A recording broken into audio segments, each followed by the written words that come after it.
Well, hello, everyone. Thank you so much for joining me. Tonight, we're talking about the case of Jack and Lilly Sullivan, who vanished from their Pictou County, Nova Scotia home on May 2nd, 2025. We are nearly at a year, and recently, there's been some little developments here, and we've just been, again, talking about Friday morning, the time when they say Jack and Lilly went missing. But did they really go missing early in the morning, like they said? A lot to talk about on the other side of this. I've walked through storms in scars and grace, smile through pain with a painted face. They called me too loud, too much, too strong, but honey, that's the reason I belong. Every scar's a scripture, every tear's a hymn. I found my worth where the light grew dim. They tried to break me, but here's a twist. I turned my pain into a clenched fist. I'm an unbreakable woman, born of fire and pearl. I shine like grace in a reckless world. You can test my faith, you can shake my plan, but I'll rise again. Just watch me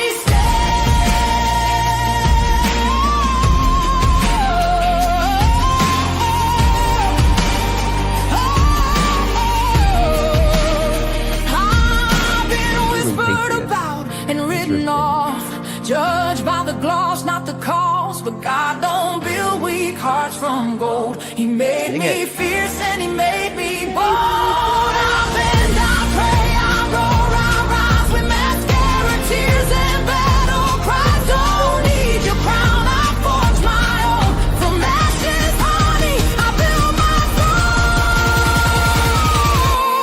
I'm an unbreakable soul, dressed in truth and pearl. The fire don't scare me, it lights my world. You can doubt my voice, but you'll hear my name. I'm holy and hood, and I'm done with shame. Oh, and they know it's not good. For everyone called too much, too loud, too real. You're not too anything. You're exactly what power looks like. I'm an unbreakable soul, through the fight and flame. My scars are stories, my strength, my faith. Faith in my heart, fire in my curls, forever divine.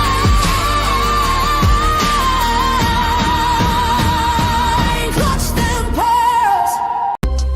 In the clutch, better tighten the pearls. Drop the cold facts, got the truth for the world. No smoke, no fluff, just the real that we trust. Hold on to your seat, cause I'm coming in clutch.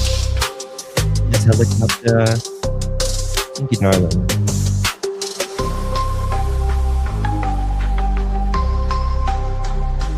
Coming in clutch.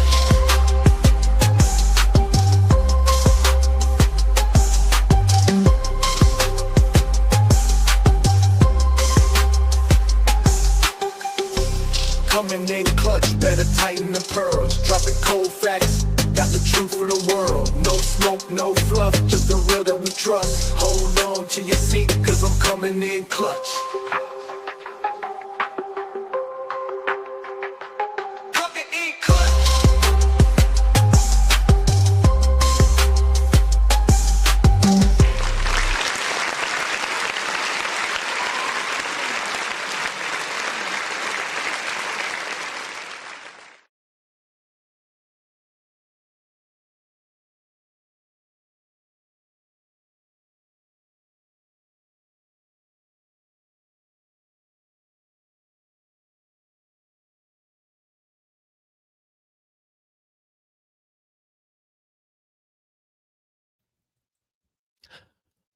Well, hello, everyone. Thank you so much for joining me. Really do appreciate your time. You could have chosen to be anywhere on YouTube.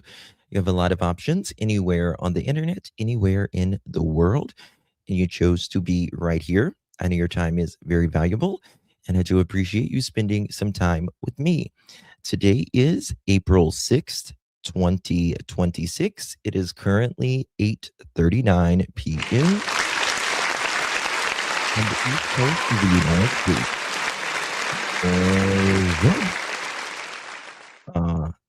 Thank you so much. Thank you, my dear. Appreciate you. Good to see everyone in chat. Tonight, we're talking about the case of Jack and Lilly Sullivan, who vanished from their Pictou County, Nova Scotia home on May 2nd, 2025. And we're coming up on a year. And so there's a lot to talk about. Miss Junkyard Janie, Daniel Martell's mother, spoke on a channel the other day, and there was a search with the mother of Jack and Lilly. She decides to, step out after 11 months and, search for her kids. Um, and yeah, a lot to go over. We didn't even touch. We had a really fantastic live last night, and we busted a lot of very big inconsistencies out. But tonight we're going to go over more.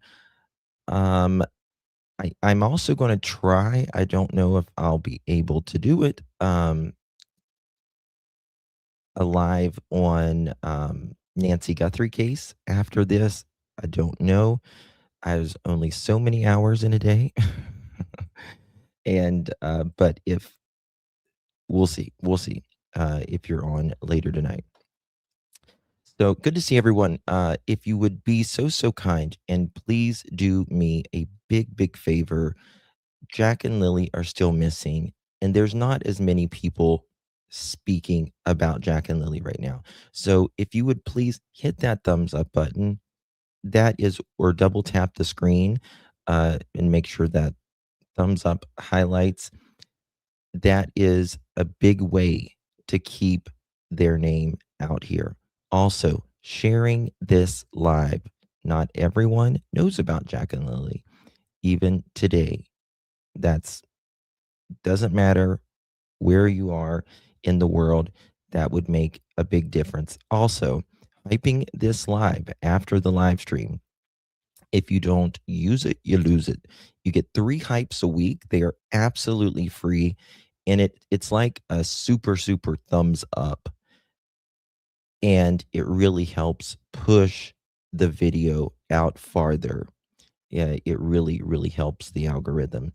So if you would consider doing 1, 2, or all 3 of these, it would be so beneficial for the case of continually keeping their name out there, because it is imperative that there is pressure always on these cases. It really truly matters. Really does. So good to see everyone. Thank you guys so much for joining me. Let me say hello to a few people in here. Well, Miss Grace, good to see you, my dear. Hello, darling. Miss Shannon, good to see you, honeys. Robin, bonjour. TJ, hello. April, good to see you, my friend. Miss Valerie, hello. Miss Joyas, hello, darling. Good to see you. Robin, good to see you. Christy, good to see. What's that sound? I think it. 1 second.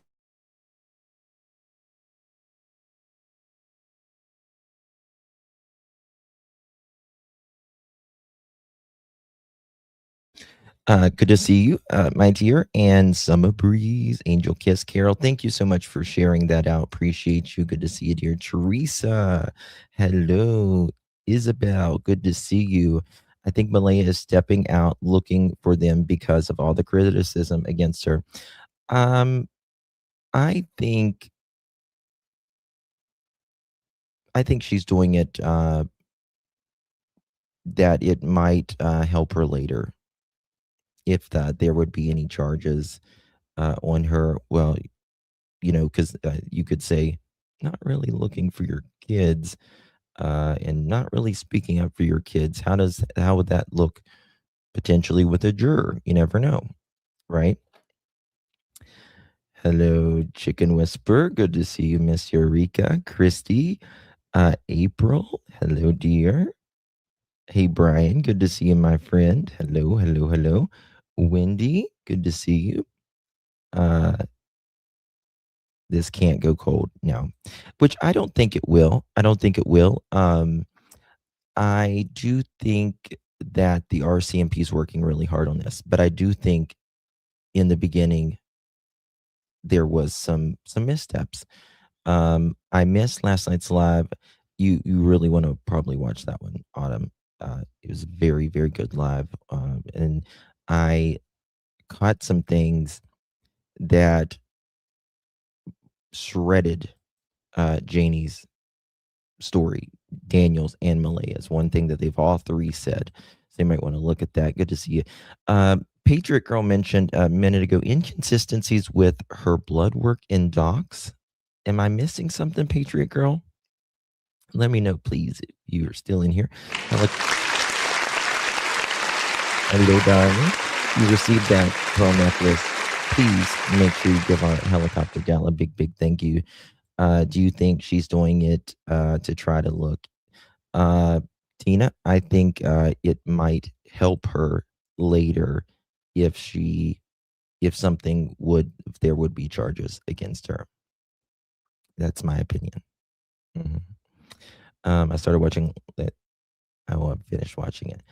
Gotcha, my dear. Thank you so much, Justin. You should sing louder. Oh, angel kisses. You're very sweet, honey. But I sound like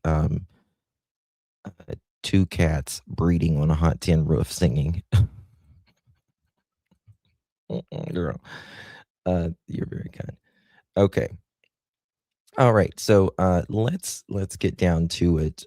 We're going to start exactly where we left off. It's a little bit later than I normally start my lives. I apologize. Hopefully I can get 2 lives in tonight because I really want to go over Nancy's case as well because there's some things coming out in that. But if not, is what it is. Okay, so we are going to give our friend Char's True Crime Story podcast credit. So I didn't find the timing, in my opinion, shocking by any stretch of the imagination. Malaya was out in Pictou County the other day. Whenever she was out there searching for Jack and Lilly with others, which good. I'm glad she's searching. I don't really buy it, though, to be quite frank with you. I think, where were you the last 11 months? Right? Where were you the last 11 months? Going to clubs, allegedly, and the beach, right? So Janie reached out, probably due to search. I think that triggered her. Yeah, I think that triggered her as well. I think, listen, she's not, Malaya is just, in my opinion, just an absolute phony. I don't, just absolute phony, because like, she will not speak to anyone about anything unless someone around her approves of it. Now, come on. These are your kids, for God's sakes. Your actions and your words are 2 different things, right? Hey, Magdalena, from what I read in other chats, there were mapping for upcoming searches, also looking for evidence. That's what I read. Yeah, and I think there needs to be searches. I really, really do. It needs to continue. I think they need to, if they're looking still in the same areas that they were, I think it's pretty pointless. Hopefully they're looking in some other areas. But yeah, I'm glad. I'm appreciative that I think it was Brad. He's helping in the search and all that. And God bless you guys for that. And God reward you for that. Absolutely. Okay. So we're going to leave off right where we did. I'm pretty sure this was, I might have forwarded a little bit. Let me look. That's way long gone now. I understand that. Let me make sure. That involved could get together and just Yeah, okay, this was it. So it would be. I have talked to Belinda. I got her number now. I got her number from Darren. So Darren had to know Belinda. Darren had to talk to Belinda before Belinda talked to me. So God knows what Darren told Belinda. I talked to Belinda. I told Belinda exactly the same thing I am telling you guys now. Exactly the same thing as I told the investigators. Exactly the same thing I told in my interview. Exactly the same thing I told in the chat room.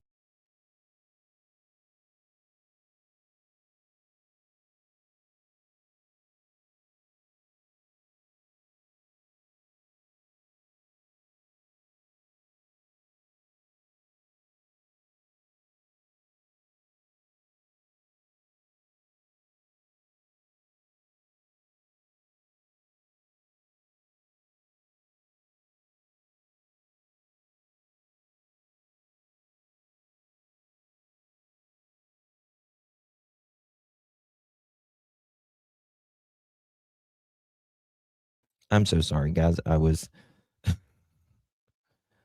oh my Lord, my brain's just not with it sometimes, y'all.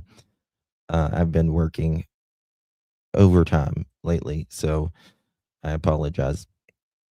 What was I saying? Okay.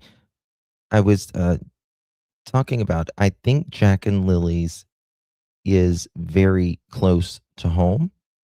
I really do. And unless they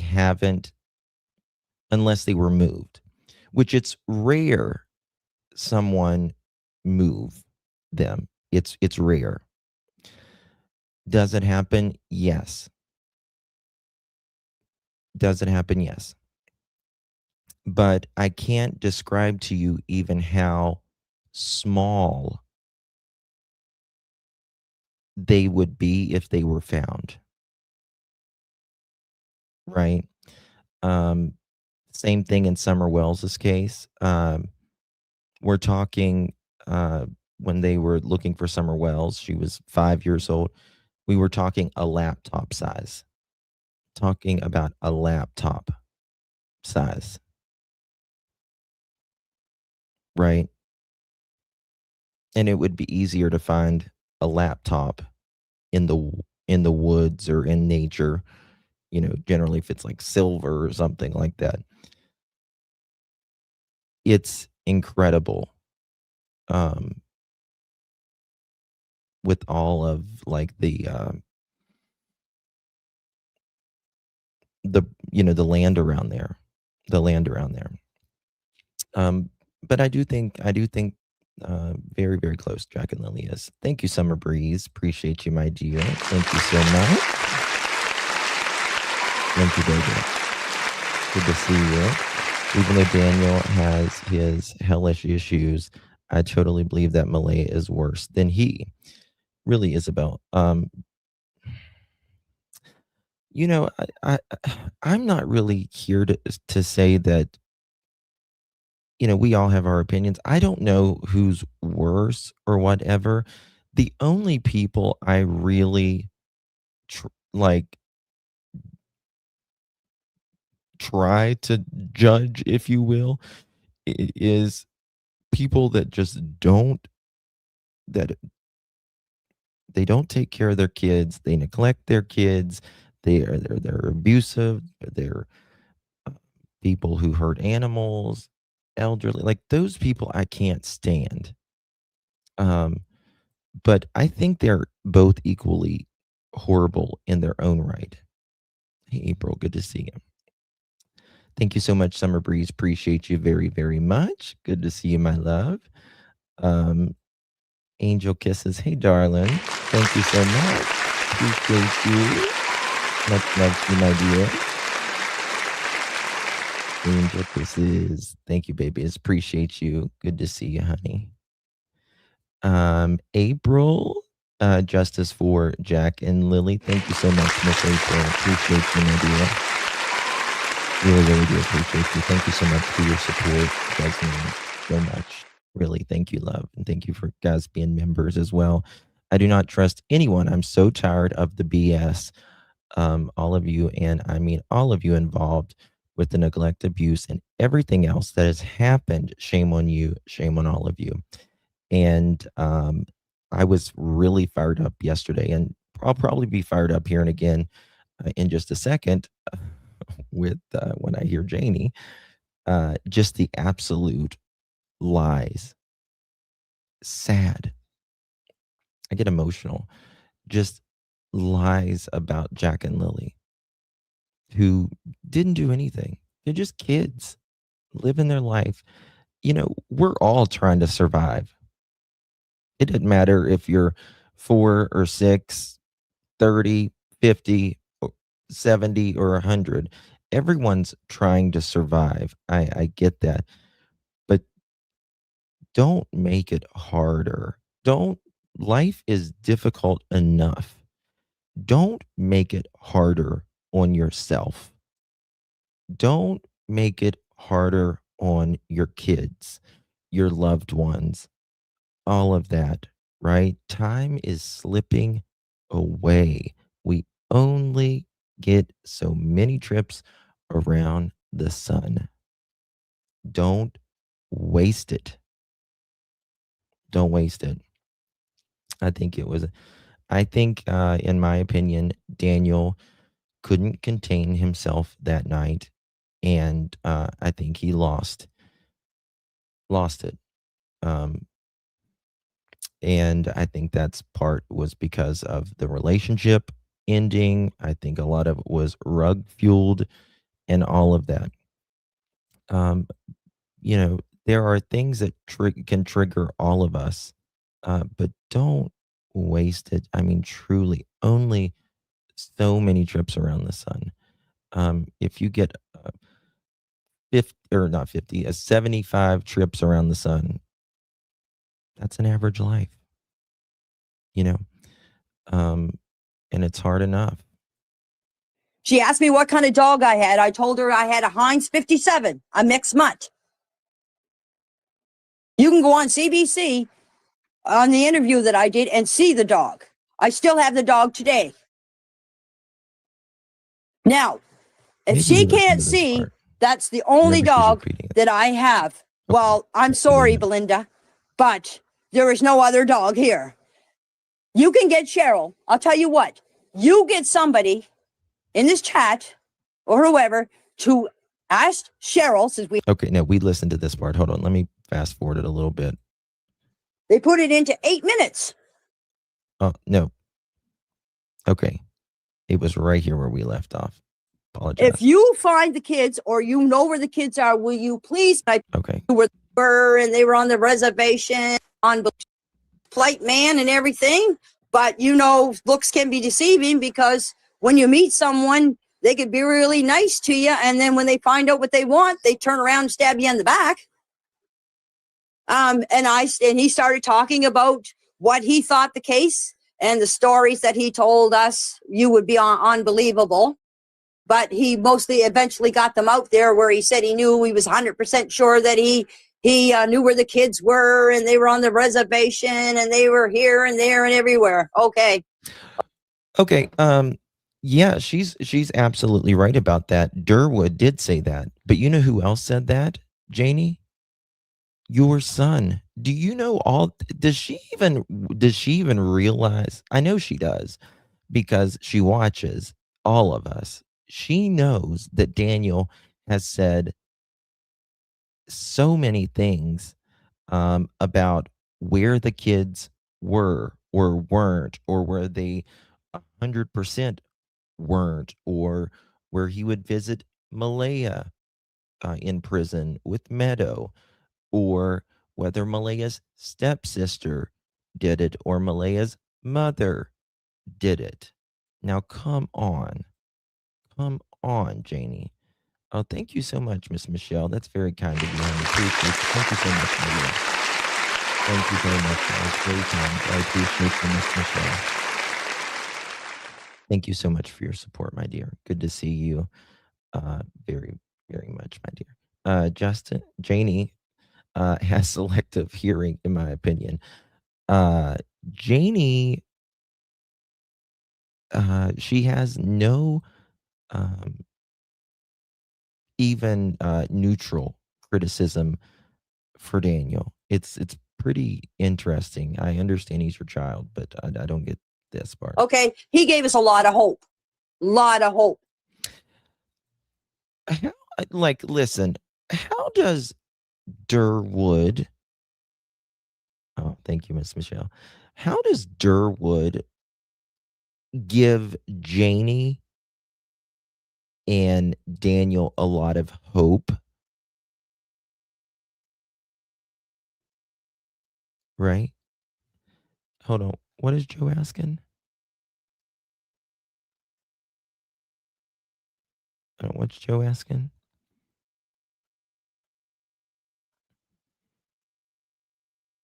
Joe, Andrea not blocked. Okay.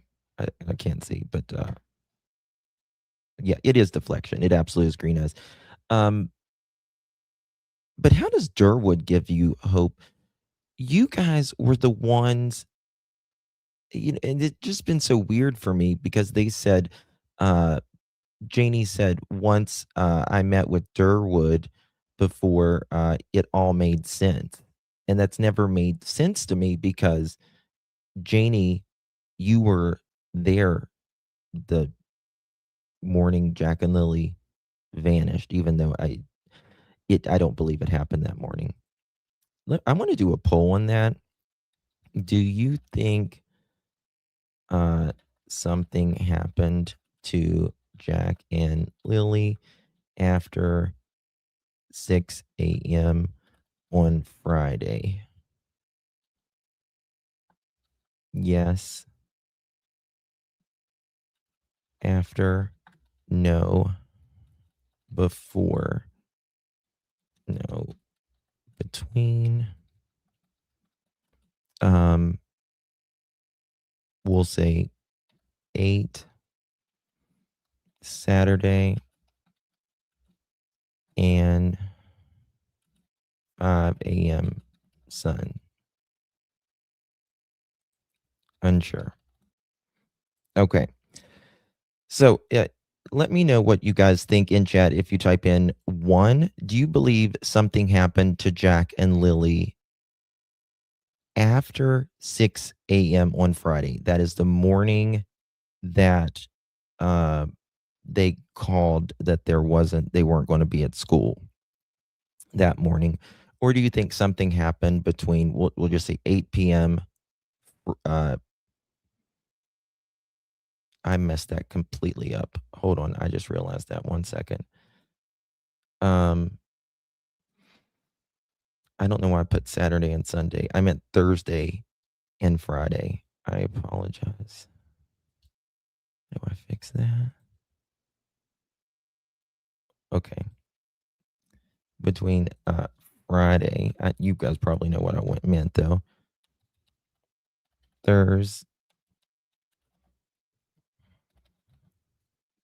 and 5 a.m. Friday. There we go.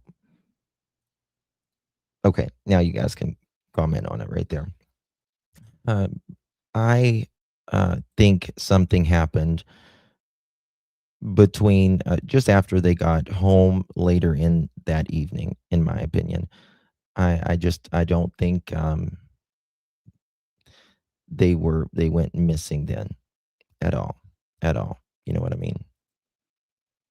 Okay. That he knew where the kids were. So when he started telling me this, I started opening up to him because he gave us a lot of hope because he knew where the kids were. Because once, as I said, once they left here Friday morning, we don't know where they ended up at. We don't know where those kids are. So if everybody out there, Yesterday, I told you guys, I talked to you guys about the 20 minutes whenever this scene is set that Malaya is outside with Meadow, Daniel's looking for the kids, and Janie comes out of the trailer and says to Malaya, "What's up, Malaya?" And she says, "Jack and Lily's missing." And then she says, Janie says, "How long?" And Malaya supposedly says, 20 minutes. And Janie says, "Okay, well, let me just go get my boots on, put my phone down, and go search for them." Why would Janie not say, "What do you mean they're missing? I just heard them outside. What do you mean they're missing? I literally just heard Jack and Lily outside," because she now puts herself in the spot that she heard Jack and Lily last. And if they had only been missing 20 minutes, and actually, it was up to 20 minutes. First of all, you would have said, "What do you mean, Malaya? Like, the kids were just outside. How are they missing?" Right?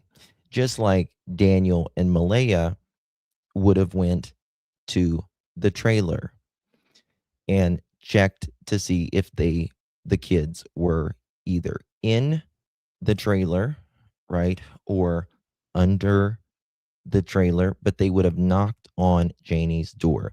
Janie uses the excuse, "Well, I would because they thought I was with my brother Ron."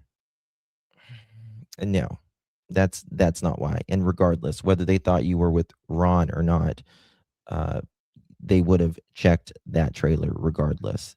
You're going to check that entire property before you're going to go start searching in the woods, right? Another thing I want to bring up. Do you know how it's very interesting how, and I don't know if I've heard anybody talk about this or not, because I can think of things later and I see things in some different angles. Do you know how all of a sudden Janie and Daniel go to the woods? You know how they go to the woods? It's like the Daniel and Malaya, they say they're looking inside. And he says he goes outside. And then he says he goes straight up the hill. Right? He says he goes straight up the hill. And then he says he comes back down the hill. And then he goes to the front door of the trailer. He can't get in. So he goes around back. He gets the keys off of there, leaves his phone, and then leaves. And Janie says she's getting her boots on and she goes straight to the woods. We don't hear that. They do not talk about checking that yard. You're going to check that yard, every crevice, every corner, every building, every container, every dryer, every piece of trash, every chicken coop, everything before you're going to go to the woods, especially with the weather that was there. Right? They immediately don't look in the yard. They go up both, and it's very interesting how Daniel says he goes up there and comes back down. And then when Janie gets her shoes on, she goes up to the same place and then comes back down. And then her and Daniel, the next thing she knows, her and Daniel is behind the property there on the road. But they don't talk about searching the yard. They don't talk about searching the buildings that is on the property. Anything. They don't talk about searching underneath the trailers or anything at all. It's they are out there. We know it. Keeps asking us where the kids are. Well, can I please say, if you find the kids or you know where the kids are, will you please come and tell us? Because we would like to know. Ask your son. Janie, you know more. Yeah, absolutely. And I do know that, like you said in the very beginning, media likes to edit. And I'm not talking about YouTubers, whatever. I'm talking about actual mainstream Yes. media. They also edit even more so than YouTubers do. Janie, Daniel said she was calling 911 out there while she was talking to Janie when he was coming down the hill. And Malaya said that she had to stand in a corner and call 911. And Janie said in another interview that you couldn't get service on that property. Very, very rare. And Without I would Wi-Fi. like to point out that I've been told, I haven't seen it, but I've been told that the interviews that were given, there has been positive things said about Jack and Lilly, and there has I been agree, Enoch. pleas for their return or information that just doesn't, for whatever reason, make it to air. Is that accurate, Janie? Oh, you're okay. That's a good question, because I'm going to tell you, I did 2.5 hour interview with Allie. Hold on. What is it? Oh, you're okay. Hold on, For what? their return or information, and there has been pleas for their return or information that just doesn't, for whatever reason, make it to air. Is that accurate, Janie? Oh, you're okay. Oh, save it. Save it. Bullshit on a shingle. No way. No way. I don't believe that for a minute, a second even. Janie, you and your son have only, and Malaya, have only been worried about you. That's it. That's it. Who you can place blame off on each other and make your own selves look, oh, I don't know nothing. I don't do anything. Whatever. No. Janie says she didn't see or know anything that was going on in that house, right? And I know that she does this. She goes in and out of that house daily, right? And I've got things I know that she does that. I know that she does that 100%. That is one thing I'm 100% sure on. Number two, she says, oh, I just don't know what's going on in that house. But she says, I can hear everything inside my trailer, right? And I know that when she's outside of her trailer, and I'm sure probably inside of her trailer, she can hear the inside of Daniel and Malaya's trailer where Jack and Lilly was, especially they're loud enough. So you can save it. You can save it, Miss Janie. Helicopter, thank you so much again, darling. Appreciate this. Very kind of you. Thank you so much, my dear. You received that much for you think I do, Miss Helicopter. Thank you. Thank you so much, love. Really, really do appreciate that. Janie said, Mike, when they heard them out in the yard, her dog started barking. She opened the door and she let her dog out. Her dog is pinned in. She kept her dog away from the kids. Yeah. Yeah. I know a lot. There's people that I've heard that people think that like the dog, like a dog did it or whatever. I don't think so. In my opinion, I would, yeah. There's, it's highly unlikely that, first of all, it would, if a dog did it, there would be a lot of evidence. Number two, it's highly unlikely that a dog would unalive not one, but two people. Number two, most people would call 911 if it was an accident and it wasn't involving them. You know what I mean? So I just don't buy the dog thing, in my opinion. I bet she can hear him screaming at the kids. Oh, they fought every day. Every day, from what I understand. Every single day you could hear him. Daniel was searching for planning stuff because Janie said he was up the hill by the old red pipeline. Yep, she sure did. Now I really wonder, because Janie was on Live with Shar, that kids didn't go outside Wednesday and Thursday. Didn't she say the kids were outside Thursday? Did she slip up the script?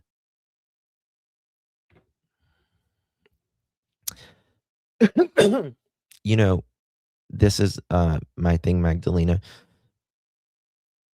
I believe, in my opinion, that Janie is talking about Wednesday, just like Daniel tried to put off Thursday as Wednesday in the RCMP documents. And the RCMP speaks about that in the documents as well. Right?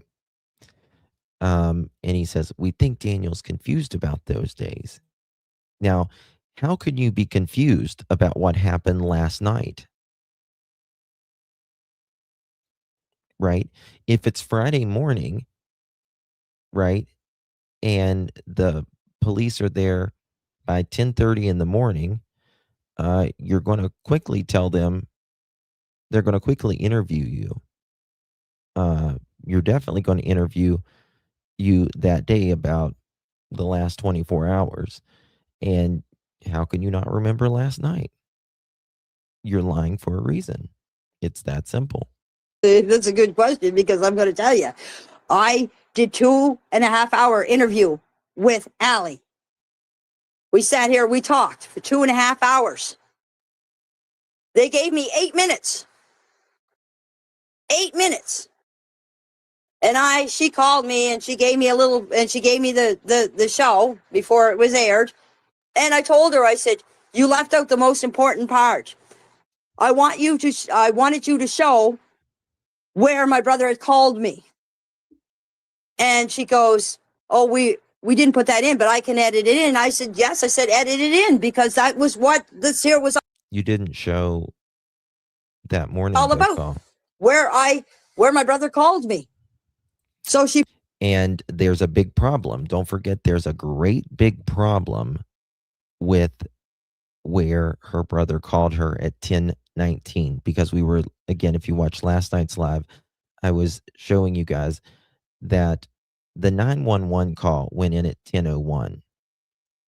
And Malaya and Janie are supposedly, around outside at this time. Daniel's going up the hill, coming down the hill. He said Malaya's on the phone with 911. Still at this point, and it only took him 30 seconds, he says, to run up there.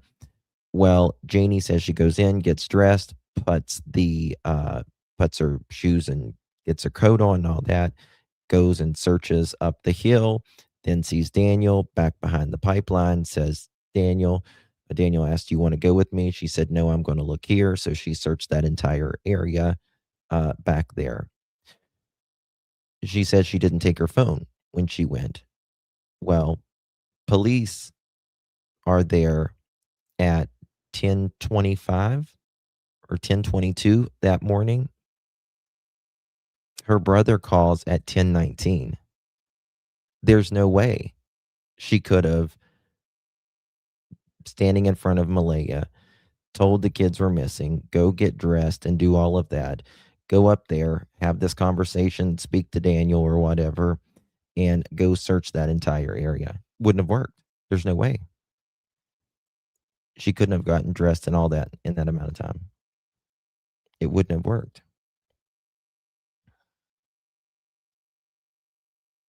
Yep. Yep. That's right. That's right. When I listen to Janie's voice, I feel like I am going to snap my joints in my She put that in. She left out a lot of details. A lot of details. So for 2 hours and a half, they put it into 8 minutes. Isn't that crazy how they do Well, that? And you know what's very interesting to me? You know, you can bitch about that till the cows come home, Janie, but you are up there right now and you can speak about anything you want to. It can be 2.5 hours long. It can be 3.5 hours long or whatever. No editing or whatever. That's the great thing about the live streams, right? Just because they were at your house 2.5 hours, and probably an hour of that was them trying to get probably dog shit off their feet. That was probably an hour of them being there. So the 2.5 hours that they were there doesn't mean they were recording the entire time, and it also doesn't mean you were saying anything productive of any value necessarily either. If you're just bitching about the entire situation, then you're probably, just like you are in this interview a lot, bitching about other people. The big media is not going to pay their advertisers and stuff to put that on television 2.5 hours, right? The big media works differently. They give you a 5-minute clip of, you know, the broad spectrum of it all, but they don't go into the nitty gritty like we do. It's different, right? Hey, Miss Dolores, good to see you, darling. Thank you so much. Appreciate you, baby. Thank you, Miss Dolores.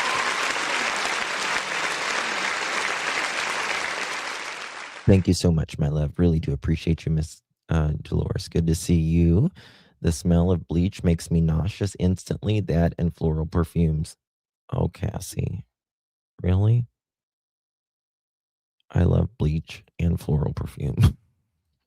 there's a lot of people who are asking, and I've answered this before for months, like how did Daniel know that 100% that the HRD dogs wouldn't find anything? And I've told everybody that Daniel told me that it's because he believed they were alive, but there's a lot of stuff in that interview that didn't get aired that people just don't even think to ask. Like I've been saying, like, why is nobody asking for help to find the children? Why is nobody saying that they miss the children and they're worried sick and all this stuff? Apparently all Well, that that's because everybody that was on that property knows. And this is the thing. What they say in the beginning is the most important. These people who are lying, they learn from us, right? They learn from us what they should actually be saying. So Janie can say things like, oh, we missed the children, or Malaya can start searching now after 11 months. But it's really what you did in the first days and weeks with Jack and Lilly. That's what a normal person, a normal parent, a normal step parent, a normal person living on the property that had a close relationship with Jack and Lily would be saying, would be doing. But now you just say that because you know what you're supposed to say or do, but it doesn't ring true. It smells as bullshit. 11 months later, with Janie's about to say it right here, and what Malaya did the other day. Is it a good thing to say? Yeah, kumbaya, but it doesn't make doesn't ring true. Just doesn't. That stuff gets cut out of those interviews, and I just disagree. knowing about the 2-hour interview that Janie did and the little bit that we saw, and then we all saw Derwood. You know what? You know what, Janie? Why didn't you record it? Why didn't Daniel record it? You guys record everything else. Why didn't you do it? Right?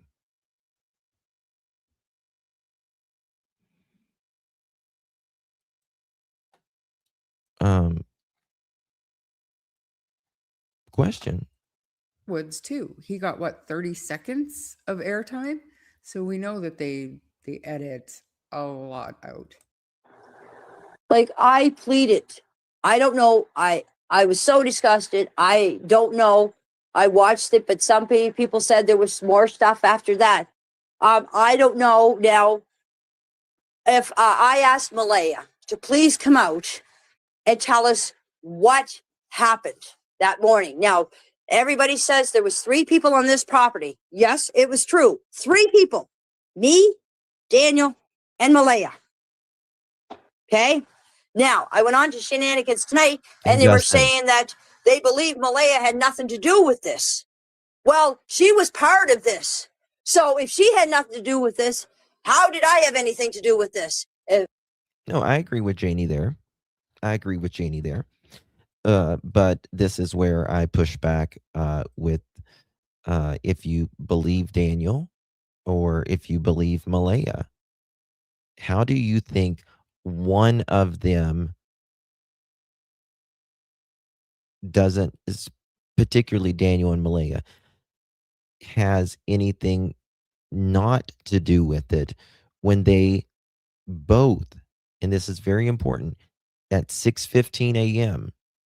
onward, say that they were both in bed, both heard and or seen the kids after Malaya called this or did the email for the school. You're stuck. You're stuck. Give me a valid excuse how they were both laying in bed, both dozing in and out. One, Malaya being on the phone at 8 something, being on this, being on that. Daniel saying that he's nowhere near asleep.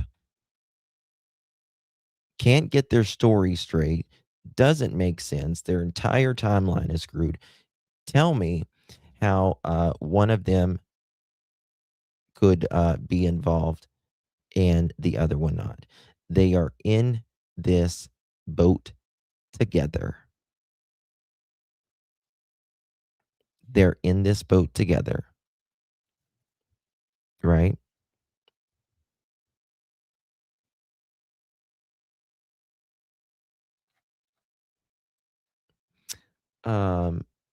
Thank you so much, Miss Meredith. Appreciate you, my darling. Thank you so much.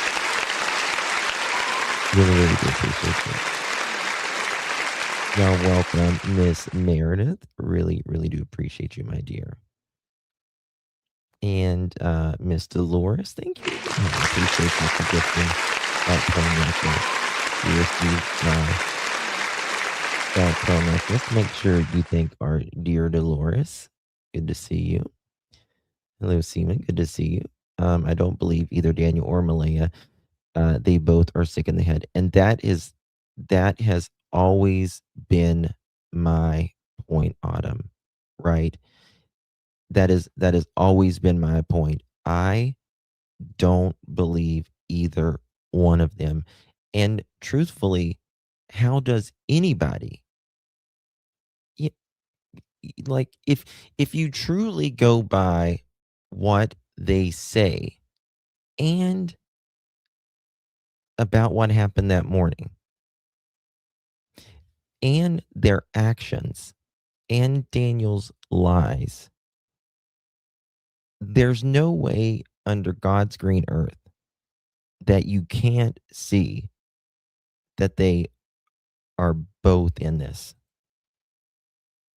Now, again, I don't know if Malaya knows where the kids are, right? But I do believe she knows what happened to them. You just can't convince me otherwise. It's very, very obvious. Very, very obvious in this case. But I love Charmaine. She's a good gal. So I had nothing to do with this. So, And this is the thing, Char and I, we've talked behind the scenes many, many times. And, she, some people let him rattle off, with Janie lets her come up and being non-judgmental and doesn't necessarily, she takes notes and lets people listen, right? I find the inconsistencies in their bullshit and their timelines and all of that. That's what I do. why are they saying that I had everything to do with this? Why are they saying I'm the ringleader of this? They weren't my responsibility. Like, I'm going to give you an They weren't Janie's responsibility, and I don't believe Janie's the ringleader of it. example. I already said this to you earlier. Okay, people may understand this, people may not.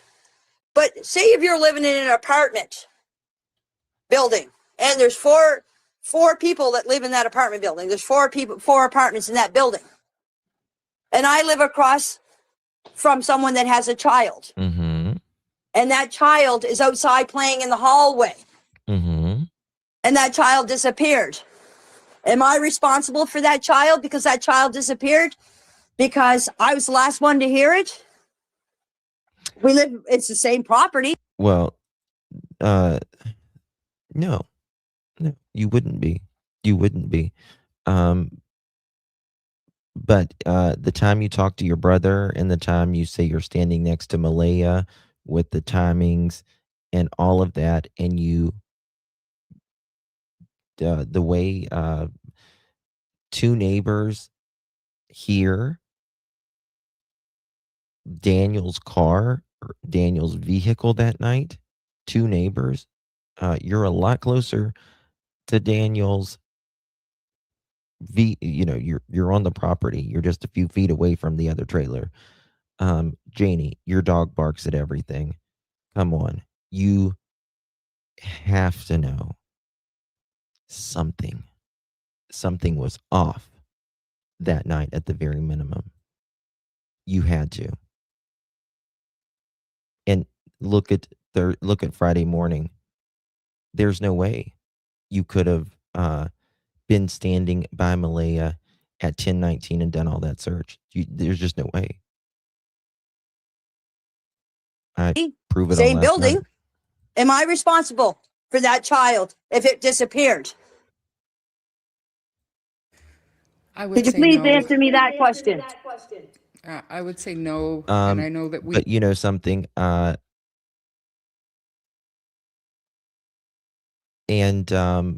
one thing that's interesting. You saw black eyes, Janie. You cannot convince me you didn't know that those kids hands were being laid on them. Fucking Durwood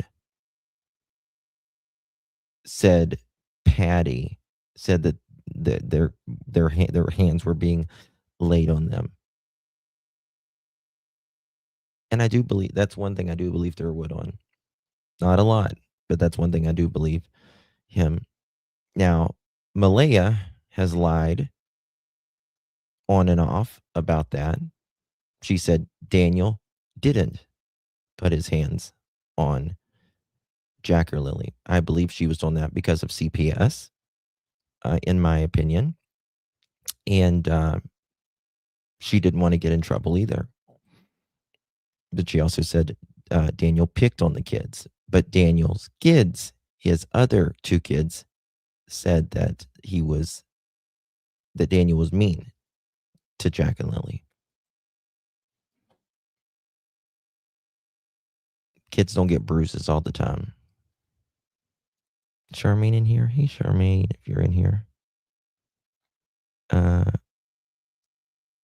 Absolutely. Hey, Alicia. Absolutely. You'd be responsible. We're all responsible. Yeah, she knows. She knows. Our conversation today, we were talking about how, it is definitely the mother's responsibility and the dad's responsibility to know where their kids are, to make sure they're safe. And there was just I guess, you can't even call it a mix-up, but if you regularly had to tell Malaya that the kids were outside, didn't have boots on, didn't have shoes on, it was just a matter of why not that day. And I know we already hit on that earlier, that exactly, like, why not that day? It's just something that it didn't happen that day, and it probably haunts you to this day. But at the end of it all, it's not, they weren't your responsibility, so I get that. I do. So this is the thing. I don't know how it is in Canada. But for instance, if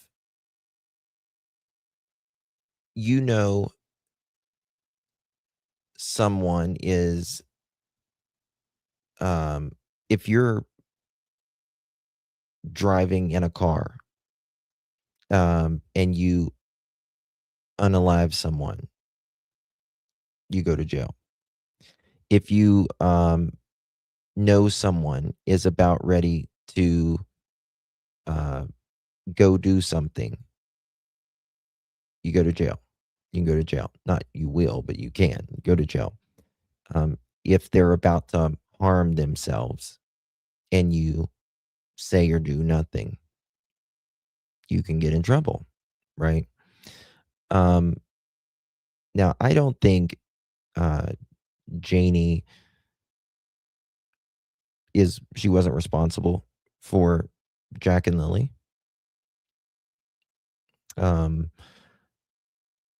But I don't believe she heard them that morning at all. At all. It doesn't fit. Look at the timeline. If I was living here in the trailer with them, yes, they would be my responsibility because I'm here with them. But I live in my own space out there in my decrepit trailer, like everybody calls. And I'm going to say something about that in a few minutes too. I live out in the camper. So how was I responsible for the kids being outside that morning? You're not. Malaya called in at 6:15 and said the kids weren't going to school, right? This is the thing. This is the other thing. The kids could have went to school Thursday, couldn't they? Those kids could have went to school Thursday. They weren't sick. Come on. You did everything Thursday. You took them around stores, restaurants, all kinds of places. She didn't take them. She called in Friday morning. Well, if they would have went to school, they could have perfectly went to school. It's interesting how she calls it in at 6 something in the morning. I don't think that's a coincidence. I think by 6:15, everything that happened to Jack and Lily had already happened to Jack and Lily. And I think that's when things were winding down for Daniel and Malaya. Yeah, they were out spending Patty's money. Yep. Absolutely. Charlotte, where you been, girl? Good to see you. Thank you so much. Appreciate you. Yes, it's Belinda. Good to see you, Miss Charlotte. How's life? Appreciate you, my dear. And thank you for being a member as well, my love. Good to see you. Prayers for Jack and Lily. It would be just amazing if there was an arrest right around like the year mark or before. Wouldn't that be amazing? Or maybe even just maybe a day or so after. I don't know. Let's hope and pray though. Let's hope and pray though. Hey, Retro. I support certain creators and I appreciate the time, but sorry. I don't know what you're talking about. What's going on, helicopter? I still question whether it was MBM or DM that called the school app. Just because it was her phone, it doesn't mean it was her. That's true. That's true. But I think Malaya admits it was her on that one.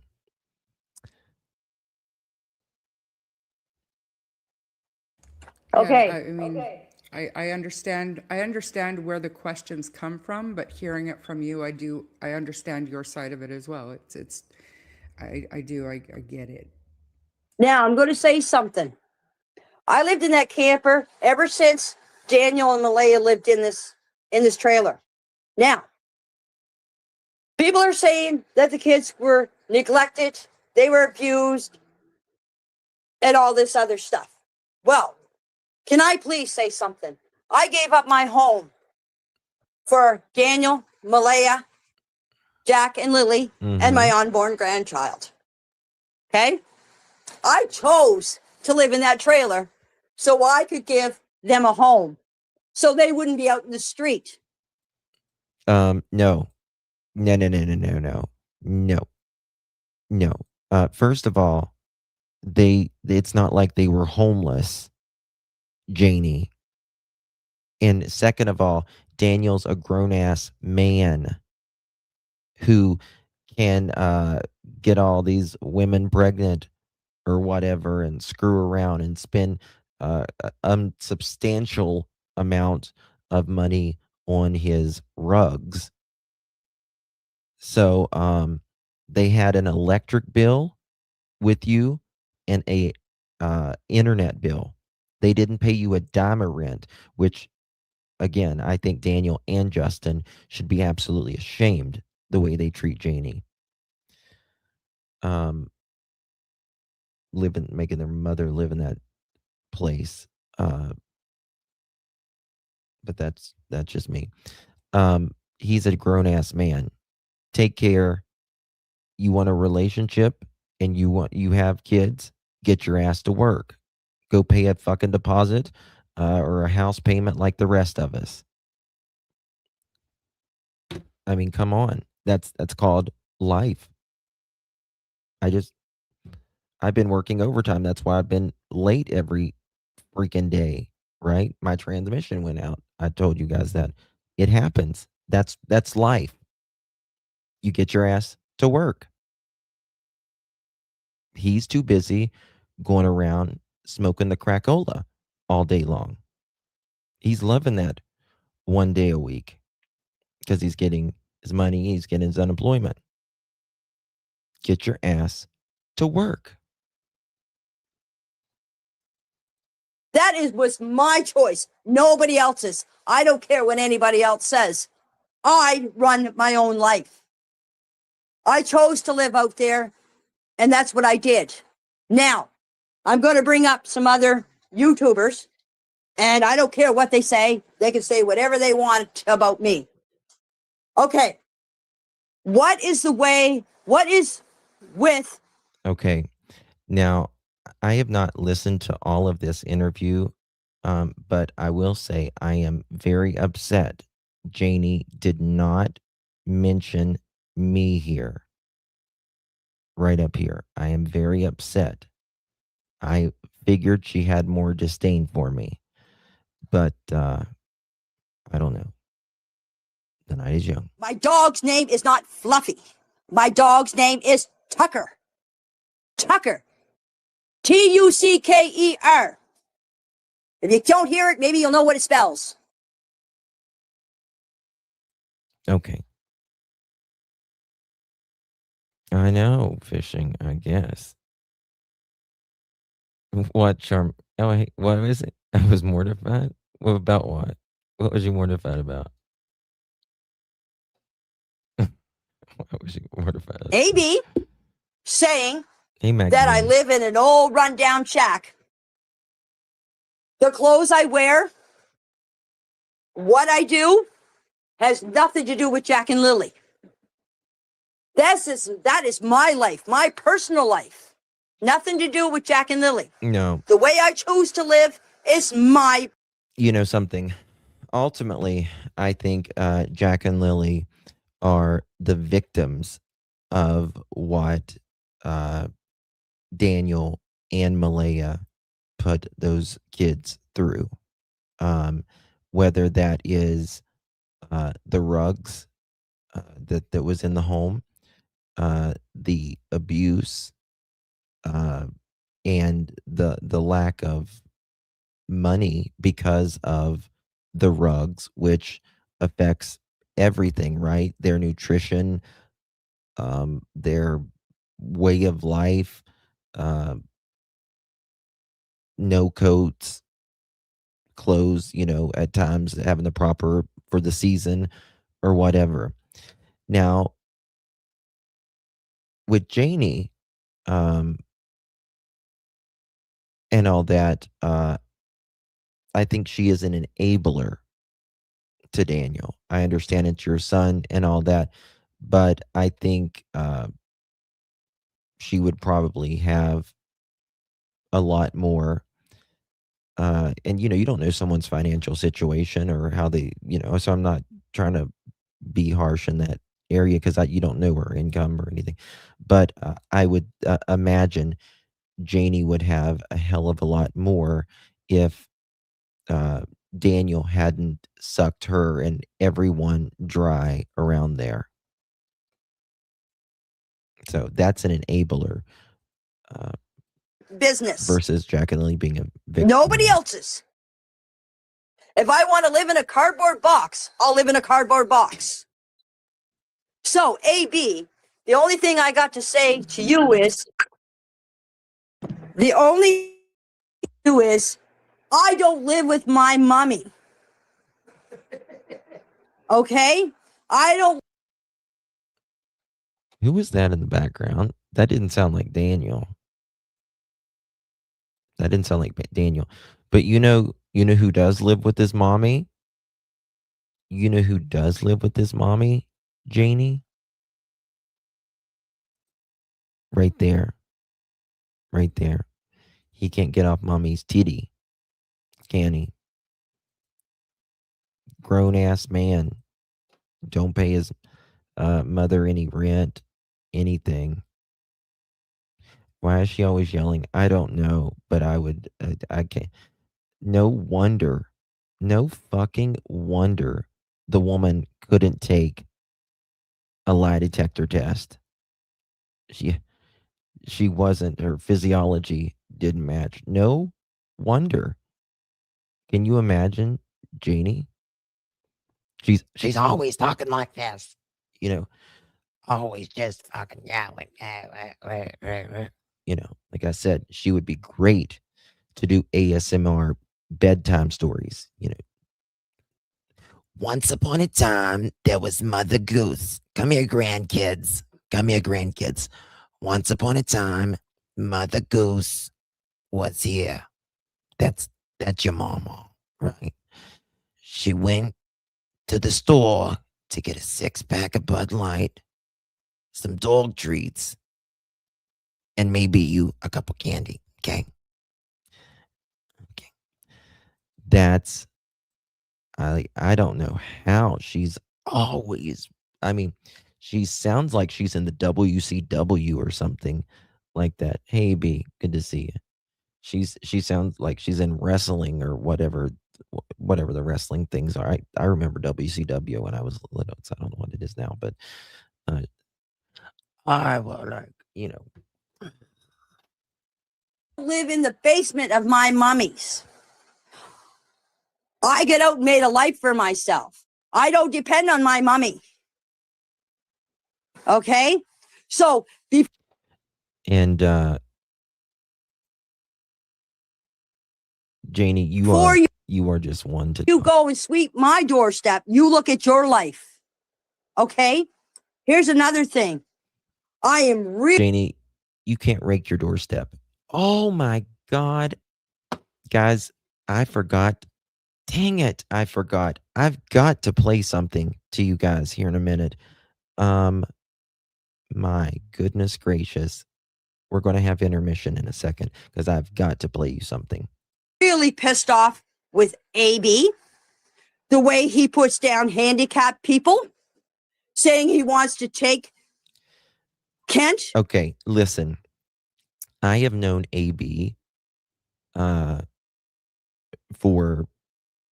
a long ass time, but before I was a creator. Okay. Now, again, you might love AB. You might not like AB. You may not like me. You may love AB, whatever. But I can tell you, AB is an equal opportunity offender. AB hates everyone equally. It's just the way it is. He hates everyone equally.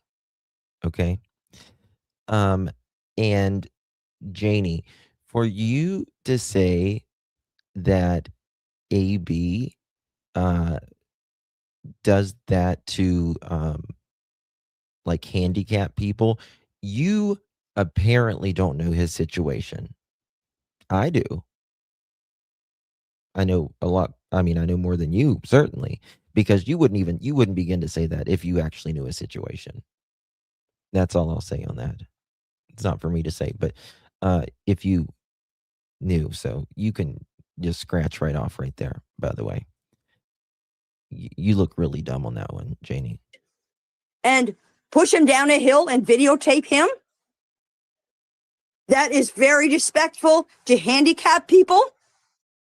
What he said about his mother when his mother passed away was very disrespectful.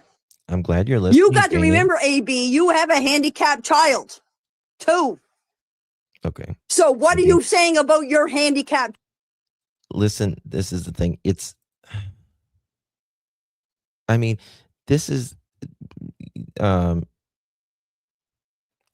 you're just, she's just an idiot, really. Sometimes you there's a thing called self-deprecation, and whatever, and like I make fun of me all the time, right? I talk about makeup or whatever. I make fun of me all the time. Lighten the fuck up. Everyone takes herself so seriously. Child when she's not Get the around. fuck out. So he is a very disrespectful person. And he thinks nobody is any better. I think, I'm sorry, I have to rephrase that. He thinks he's better than anybody else. So he better sit and look at himself before he starts putting handicapped people down. Oh, Janie. Very, very disrespectful. You guys are going to love what I have to play here in a second. You too, Janie, because I know you're watching. Yeah, And Mike, don't get me started on Mike. Mike is this famous analyzer. Very, very famous. He thinks he knows everything. He's not famous. Well, let me analyze Mike. Who was you talking about? Mike. Oh, Demon or whatever. I don't. Demand, whatever the channel is. No. But you can have your opinion, just like anybody else, Janie. Mike, you only hear what you want to hear. That's all you want is negative comments to keep your show going. You disrespect me. You think you're smart, but you're stupid. And if you want to analyze somebody, you better analyze yourself, because you don't know shit about anybody. You don't know anything about me.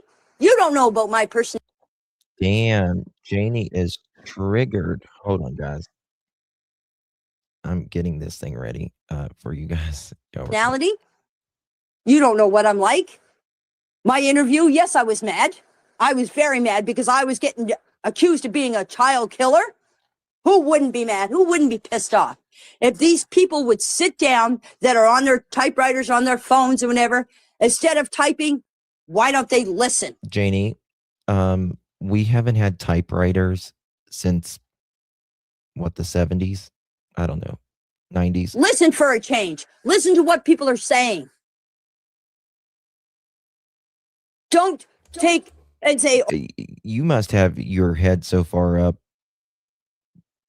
someone's ass, because do you know what people are saying, Janie? Like literally 9.8 out of 10 people. oh, Which there's not such thing as 9.8 out of 10 people, but don't believe you. oh, I got to write a negative comment about these people. Oh, they're negative. They're negative. How many people in the chat rooms do you hear say positive things about us? And when they do, they get blocked. They don't want to hear it. They don't want to hear nothing positive about us. They want just negativity. No, Janie, listen, you can come in here right now, or anyone can come in here right now and talk so positive about you and stroke your little ego all you want. That's all the YouTubers want to hear. That's all they want to put out there is negativity. No positivity, just negativity. Well, if that is what you make money off, says someone who literally sounds like the most negative person on the planet. Honestly, Janie, you certainly don't sound like a motivational speaker. Let's be real. you're going to make a lot tonight, there, YouTubers, because they're going to get a lot. People are going to say a lot of negative shit about me, I guess, tonight. And here we are. And that's just, I mean, I'm learning fairly quickly that is kind of how people get the views and stuff. And I mean, it's not near what I'm interested in at all. I don't think any of it helps figure out what happened to Jack and Lilly. And obviously there's a lot of built up frustration, and I can't judge you guys I can't even relate to what you guys are going through. So, but I can only imagine how frustrated I would also be hearing the things that you hear. You've got people driving by your house. You've got, death threats coming in, stuff like that. I couldn't even imagine being in your position. So your frustration is clear, and I think for the most part understandable. And I think a lot of people have been waiting to hear from you. And I don't know what they expected after 11 months. I guess you talked in July and that was about it. But it's a lot of built up frustration for sure. I can understand that. And for people saying that I'm just letting Janie go on, yes, that's the point and purpose here, that she has a lot that she wants to get off of her chest. And Almost after ready, guys. We Anita gotta show you came to the this. forefront, I think that they deserve a place that they can come on and speak their own minds and answer to some of this shit, But I'd like to get back to my questions, and then we will get into all of that in a minute. But just following up on the thing with Darren Geddes, did your brothers or Earl or anybody have anything to say about Darren Geddes to you? Did his name ever, did they ever talk to you about him or any of his past and their dealings with him in the past? Or did they have good things to say about him? The only thing that I could say is the woman that Darren Getty goes with is my brother's wife's mother. But probably everybody already knew that. My brother's told me things, but you know what? You don't know a person until you meet them, what they're like. Like somebody asked me, do you know such and such a person? No, I don't know that person. I know of them. But knowing of them and knowing them is two different things. Like, I'm going to say something. I'm going to interrupt you there. I'm going to be Anita and just say something here. Oh, and by the way, if I'm talking and I say, Anita, attention, that's what's all she's looking for. I had, as you know, I had a battle with her. Well, not a battle, but I said a few things in Mike's chat there the other night, what she was saying and everything. Now, she said that she hasn't talked to Malaya since last July. Okay. But apparently she knows everything about everybody. Everything about everybody. I never met this woman. I showed you the thing the other night there. She messaged me. I did not contact her. She messaged me. She forwarded her phone number to me. She Okay. wrote something I cannot understand. I asked you. Sorry, guys. I was trying to give you. I was trying to put this thing together for you guys. Thank you so much again, Helicopter. You're so sweet. Thank you, love. Appreciate you very, very much. Thank you so much. You received that. Make sure you thank Helicopter. We're going to get right back with this. But I'm going to play this because I need to go tinkles. And it's a new song debut that we have here. I'll be back in just 30 seconds or so, okay? Make sure you're hitting that thumbs up. Oops. If you're just joining us or haven't yet.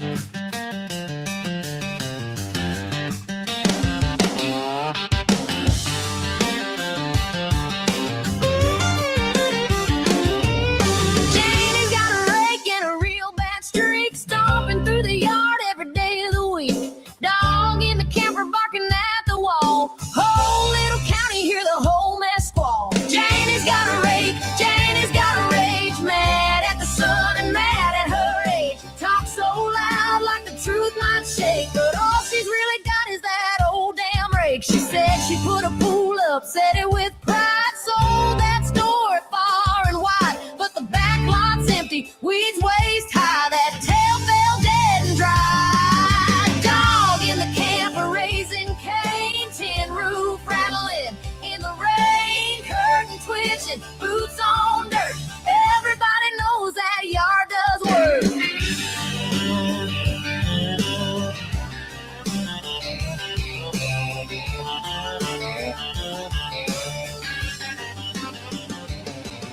Janie's got a rake, Janie's got spots, scraping up the ground half the night. Mean little look and a jaw set straight, like she's got a day with blame and hate. She talks real big, but the place talks back. Mud in the grass and junk out back. Porch light buzzing, screen door shake. Same old song in the same old rage.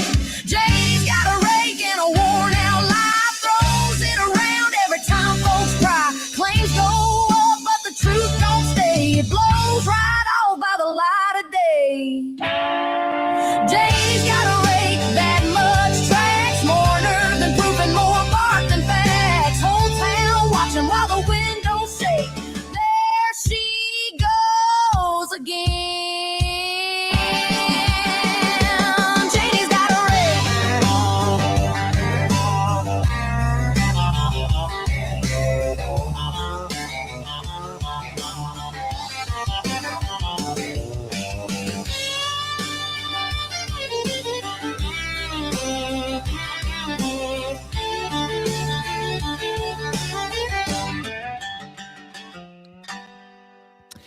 Yeehaw. Do you like it? What do y'all think? You think? And back to our regular scheduled programming. In other news, I thought that was pretty good.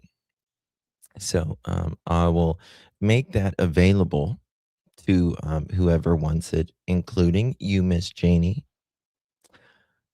You're welcome. today, Charmaine, if you could understand what her message was, you couldn't even understand it. So I put question mark. And then the next thing she went, oops. She knew she made a mistake. She messaged me. Now, from what her message said, I would say she was drunk. That was that Monday night after she left Mike's show. After when the Mike and everybody I don't know disappeared. what you're talking about. I really Went on a don't little binger there, eh? in this part. Yeah, I'm going to tell you a lot of stuff that Anita's saying is nothing but bull crap. Bull crap. She should get the Oscar, and the winning Oscar goes to Anita Attention. Anita Attention. She contradicts herself in so many ways. So do you. If you listen to her, Especially I'm going to say this. If you, I don't mean to say this, but if you go on to, I don't know if I got her name right or not, Ninja or whatever her name is. She'll break it all down for you. How many times she said this car went by and she passed this car and she passed that car and everything. Yeah, I believe Nietzsche for sure. If Nietzsche's, yeah. Else. Does she even know how many cars passed? 2 men show up at her door. They have masks on. She says one of them was my son and Jordan at the first time. The next time she says one was watch him, so Daniel I and couldn't Justin. even begin to tell you. She said she got a call from Chance. I talked to Chance about a week ago before. Now, Janie, you know Chance is the rug dealer. That. He doesn't even know who in Allegedly. the hell she is. I didn't even know who in the hell she was until she started coming out on these here YouTube channels and started shooting off. Oh, I was looked after Meadow and I looked after this. Okay, if you were looking after Meadow, how come Meadow was taken away from Malaya then? If you were such a good caretaker. I don't believe anybody was looking Why after was Meadow taken away from Malaya then? I don't believe anybody was looking after Meadow, probably other than family. If you were supposed to be looking after her between you and Cindy, why was she taken away from her? Can you answer me that question there, Anita? Attention. I could go on and on about Anita. Anita's full of bullshit. She don't know me. She wants to go and have tea with me. I'm sorry. I don't have a $1,500 ring on my finger or a $1,700, whatever. I don't give a shit what the price is. I don't drive a Mercedes Benz. I don't live at a B&B. Do you know what, Charmaine? I would be happy with a pop ring on my finger, a 2-seat bicycle so I could take somebody with me, and I live in an RV, and I'm perfectly happy and content. Luxury things don't interest me. I could care less what she has. I don't care if she runs a business. I don't care if her husband or her boyfriend or where in the hell she is. Why are you talking about runs her business. She is the woman. She wears the pants in the family, and that's all there is to it. She's got Mike so pussy whipped that he doesn't even know what to say anymore. I'm not coming in here and telling you to let me talk. Keep quiet, Charmaine. I have to say this. Listen to me. I'm not doing that.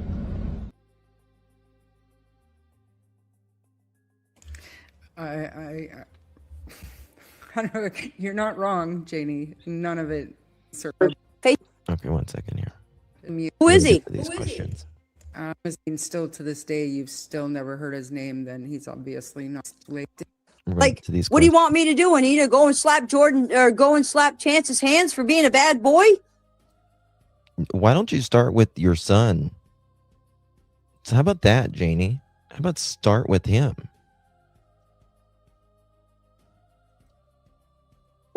No, it's not Chance. I guarantee. I'm going to say this, and this is my opinion and my opinion only. I think that Anita set this whole Chance thing up. She got somebody to call her and send her oven mitts. Yeah, about oven mitts. And I'm saying oven mitts. Yeah, about oven mitts. Where did you hear about the oven mitts? And I said, from the conversation that you had with this person. You sent it to me twice. Just to I don't know who this lady have is. nothing to I don't really. If Darren wouldn't have started going on like he did, Jordan wouldn't have been brought into this. So Jordan, I feel sorry for you. I understand what you're going through. listen, Daniel and Jordan were friends a long time before. I mean, Durwood shouldn't have brought his son because into I'm it. going through the same thing. Spoke about it either, but And they were Chance, friends. I feel sorry for you too, because I'm going through the same thing, and you should have never been brought into this, in my opinion. And Anita's just ruining a lot of lives, bringing people into it that have nothing to do with this. Like, yes, Janie, your son has ruined so many lives. What are you fucking talking about? Every relationship Daniel gets into, he's controlling, he's manipulating, he's physical, allegedly. Well, and now he's being charged for things. So, regardless of how I feel about any of the others, it's still not as bad as Daniel. yesterday she asked me if I knew a Your black son. truck with 2 dogs in it. And I said, why? I said, Tucker. is it somebody else that you want to ruin their lives over? Like, your bullshit? How long does she talk She's about on- this? Think, you know what? It's going to come back and bite you in the ass. And pray when those kids are found that Mike and AB and all these other channels get shut down for all the accusations, all the lies, all the bullshit. I hope whoever did this to Jack and Lilly is put under the jail. And anyone who has known anything and says anything, Janie. That they have said against us. Oh, yeah, I'm good. She's just. So if they haven't found the It just kids yet, sucks, dead, man. it's still a missing person. There's no Yes, Mama. criminal activity. There's no bodies. There's nothing. So No, that's what you want us to think, Janie. Or that's what your son is telling you, or conjuring up for you to think. None of that is true. None of that is true. Do you even know what's going on in your son's case right now? Does she just believe everything? She thinks nothing's going on in Jack and Lily's case. There's no bodies. They're not looking for him. Nothing's going on. They're not speaking to us. Let me tell you something. That's when usually people get worried, when they're not speaking to you anymore. if the RCMP and the investigators gave up on searching for those kids, they must feel the kids are still alive. Janie, do you not realize, did you watch the interview of your son saying that the RCMP told him directly, Daniel, we think you did something to Jack and Lily Thursday night? Do you not remember hearing that?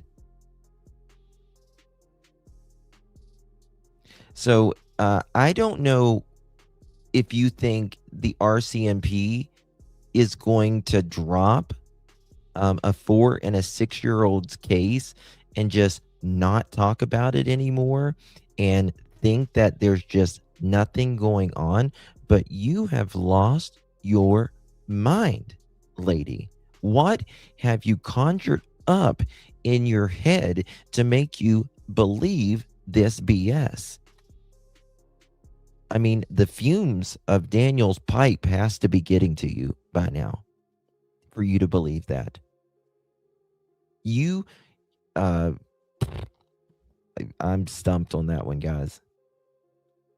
Who's laughing in the background? Daniel, Justin, another crackolamethala head. Right. Taka. And I want everybody to know that the other night when we were talking about Anita on my channel, I had made a comment that if it keeps up, Chance could lose his job. And guess what? Chance lost his job. So Chance and Jordan both have been negatively affected by this case, and they've had no involvement. I think those two have been negatively affected by their own actions, in my If they opinion. did have involvement, that's not for the public to decide. But, It's not for the public certain to people decide, in but the public can have an opinion. successfully cost them their livelihood now at this point. And for what? Because you think something? Just real quick before I lose this comment, you talked to me earlier, Janie, about something that Mike DeMann had said, or you said to Mike DeMann about Malaya had done something stupid. Had she not done something stupid? Can you explain to everybody what you meant by that comment? Yes, I can, Charmaine, and I will tell it. I hope some of Mike's listeners are in your chat tonight, and they can forward this. If not, please, Mike, please please get off your high horse and listen to this channel tonight. And I will tell you, Malaya made a stupid mistake. The stupid mistake Listen to she this. made was, now she could give those kids to somebody and not be charged with abduction because they're her children. If she let them go with her grandmother, or she let them go with Joe Blow down the road, okay, Listen. there wouldn't have been nothing done about it. But yet she called the RCMP and reported the kids missing. Now, you heard Daniel saying she asked Daniel if she should call 911. Okay, she did call 911. That was her stupidest mistake she ever done, because if she knows where those kids are, she shouldn't have never got the RCMP involved, because look at what. Janie, you are, I mean, it's she's had to do a lot of gymnastics, mental gymnastics, to get where she's at in her head today. She really has to be, or she's floating on denial, one or the other. Good luck with either one of them.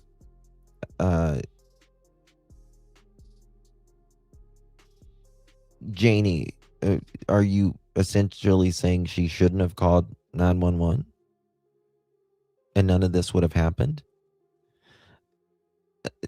It's again, this is why I don't understand how anybody sides with Malaya or Daniel and Janie.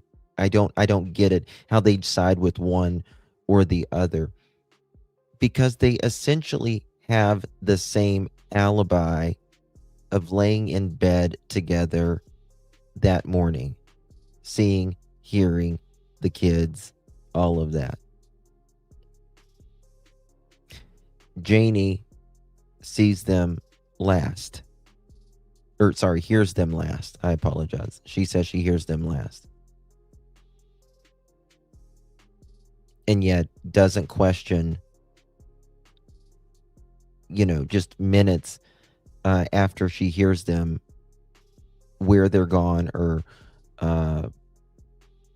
how long it's been whenever you heard them last. It again, how does one who supports Malaya rationalize that in their head? How does one who supports Daniel rationalize it in your head whenever they have the same fucking story?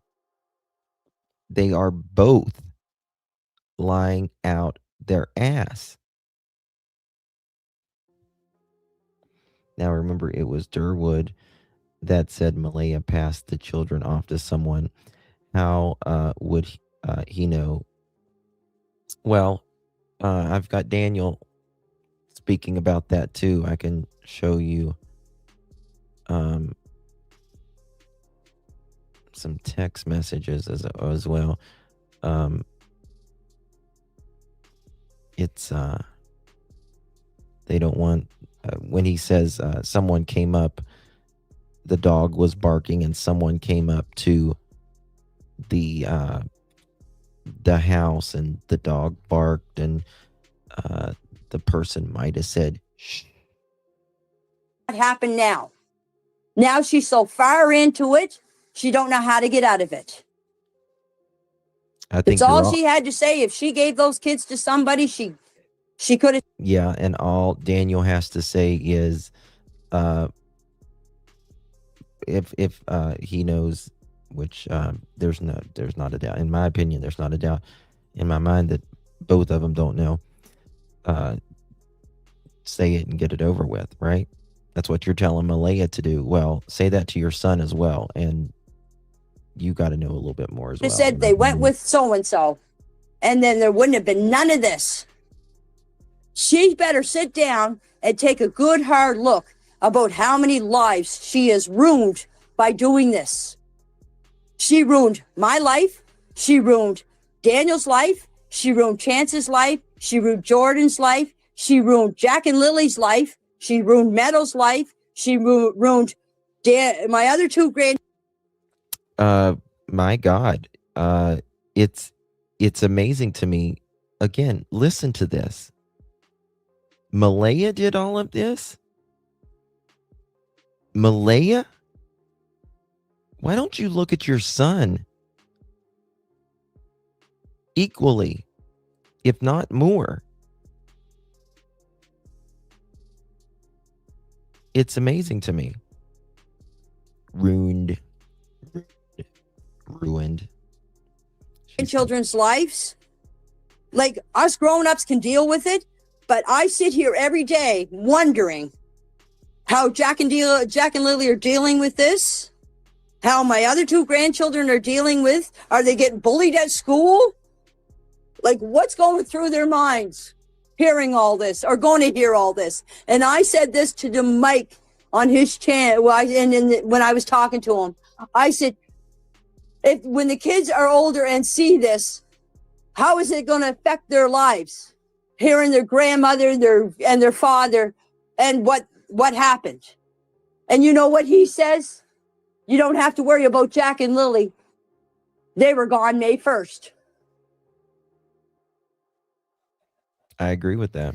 It's out there saying, people now are saying that between 8 and 10, this is what Mike Demand's saying, between 8 and 10, something happened to those kids.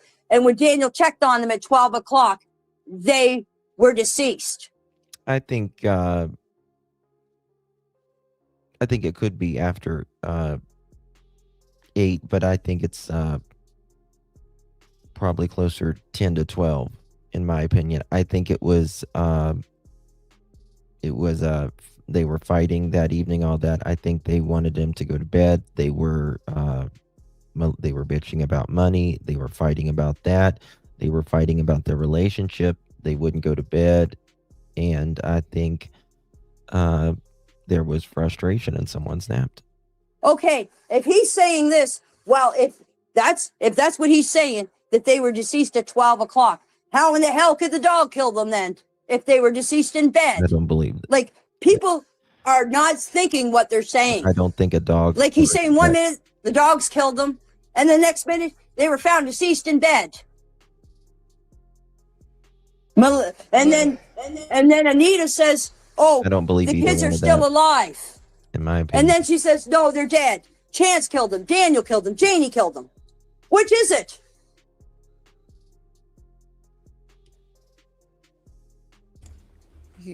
I can tell you which it is. Is nobody killed those kids. I think it's good to keep hope, but I think that I don't want to say a waste of time exactly, but I just don't think that searching the woods anymore is going to find anything good. You know what I'm saying? Like, if they're searching the woods, they believe the children are not alive anymore. That's just the facts of it. So why are their pictures not being put out far and wide? If people think that they're alive, then we need to be pushing to get their faces out there. The billboards are a great idea, but do you know what I mean? Like, they're bringing, "Please bring me home in" to search the woods, and they were out in the woods today searching again. And you're not searching for 2 live children at that point when you're out in the woods. Well, here's something you can ask. Somebody get on YouTube or on Brad's Facebook and ask Brad. He said the cars went so far of a distance, this way or that way, right? It changes every time. Ask Bradley how far the car went. If the car only went so far, there's where your area is. They searched, I don't know how many acres of land here to find those kids. So if the car only went up to as far as the railroad tracks and turned, and they went down as far as Lyric Road and turned, and we kept doing, and this car kept. I think the kids are close. I think they're probably a little further out Doing this than here route. Janie's saying. How many times? I don't know. If he heard the car coming and going, he should know how far the car went. If he says he could hear it all the way down to Lyric Road, and Justin heard it up to the railroad tracks. Okay, if that's where far the car went, there's your distance. Right. I'm trying to show y'all something. Right. And yeah, I know Daniel and I kind of went through that map before as well.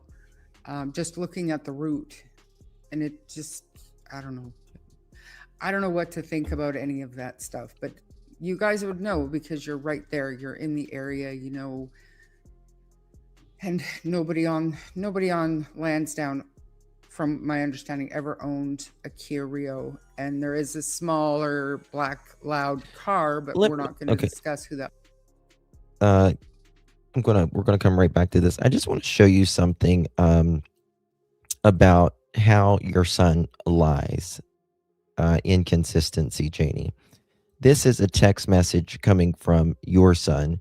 He says, my mom was napping and came outside because she heard me yelling that morning for the kids. Malaya was playing on her phone. Well, if Malaya was playing on her phone, first of all, how do you know? If you weren't, how do you know? Was you awake as well?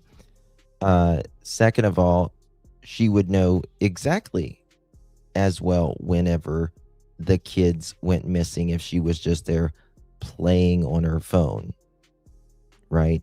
But you two conjure up a different story in front of the cameras, right? Mom came out and said Malaya had a look of worry in her eyes that mom was home. No tears. She wasn't scared. The kids were gone. Just a look of worry, like she got caught for something wrong. Thought he said Malaya's phone was dead. Yep. Hey, Shy, good to see you. Oh, yeah. Oh, yeah. It just shows you how many just stories, right?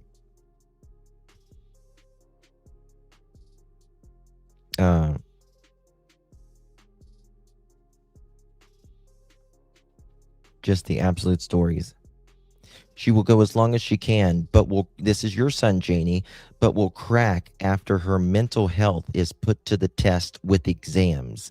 I'm saying too much. I believe they're alive, and Malaya knows who drove them off the property. Malaya will crack soon. Not one person in her family speaks to bring the kids home. No one knew it started after Meadow was born. She also said the kids are in the woods. Stupid me to believe that, and I searched and searched. They can't. Then the kids would be moved to a different location. That makes me wonder. Very few people, I was talking about this in the beginning of the live stream, if they move, if they are involved in dumping remains, very few move them. But with comments like this, it makes me wonder. Right.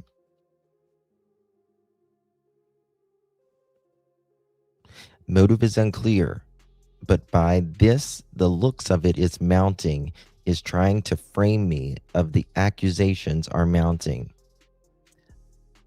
Now, Janie, do you believe your son when he says, I'm led to think that the involvement by someone was that known to the kids, hence no abduction?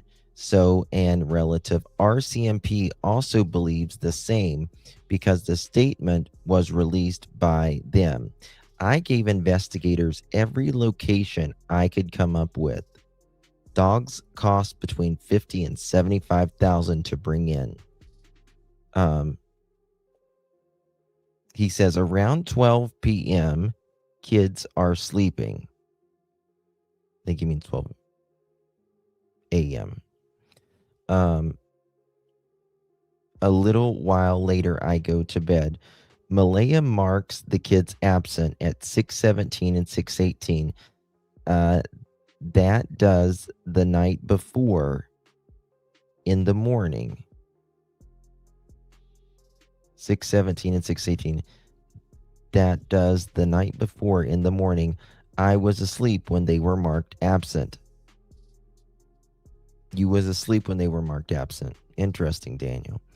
I recalled RCMP to retrieve the large portion, meaning the blanket, from the garbage bin by the road at the house when I first heard about the piece being found in a tree. We both woke up at the same time and proceeded outside. That is not how someone with missing kids speak when they're telling truth. We proceeded outside. That's not how someone talks about their kids missing or family members missing. I have to hold back on some things because I don't want to harm the case. You mean you don't want yourself to get in trouble, right, Daniel? If I said everything, it's not fair if we want justice.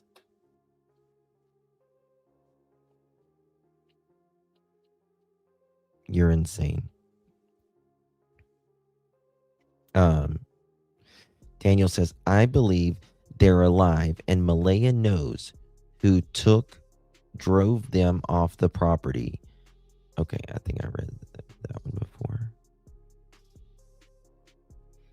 before. Daniel says that Malaya was great with his kids.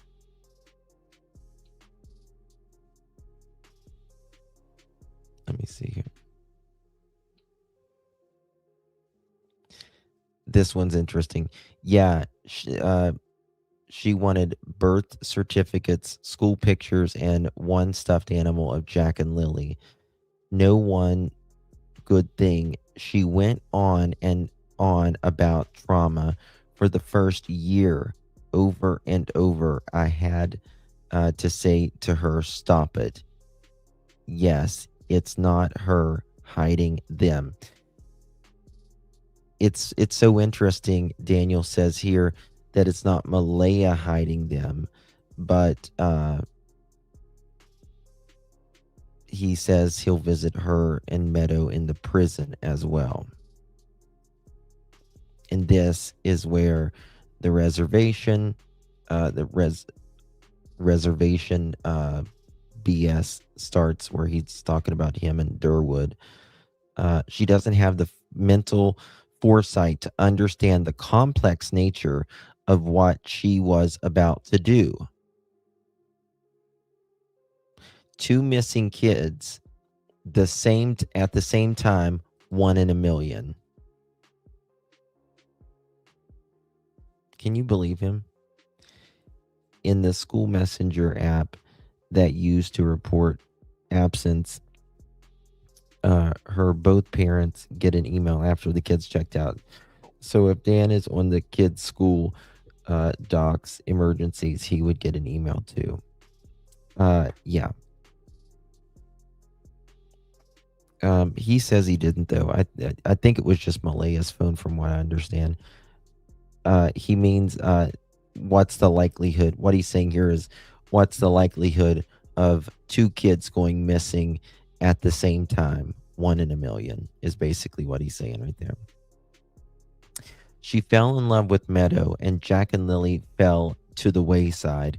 I lived it. I took care of Lily and Jack. She only cared for Meadow. I don't believe that. I think Jack and Lily were put to the wayside by just about everyone on that property. And that's what really, really saddens me, to be quite. It just feels like they were failed.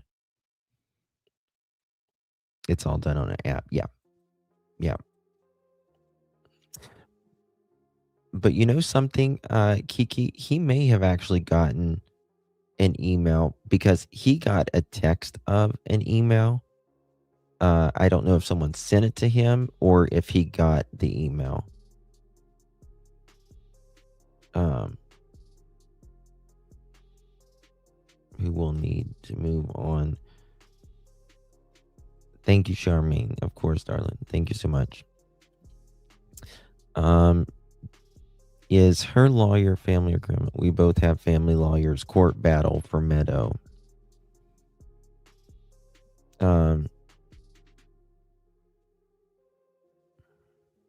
Daniel says here, the kids. It was a normal day for me, but she had different plans, meaning Malaya. They don't have on what they think they had on. I'll leave it there. I'm playing with the fire, speaking out. The kids don't have on what we think they had on. Right.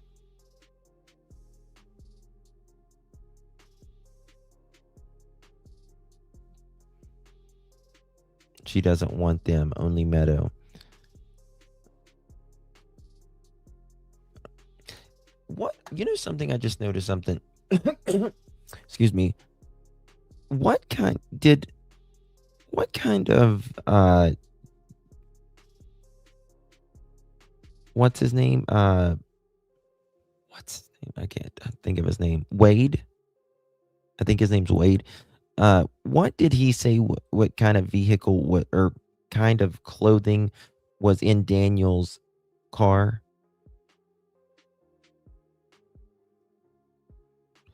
Because Daniel says here, her Barbie top is here at my place. Because remember, he did want to tell what kind of Barbie, or what kind of top it, or what kind of clothes Jack and Lily was wearing. Remember, she used his phone to mark absent on Friday. Yes.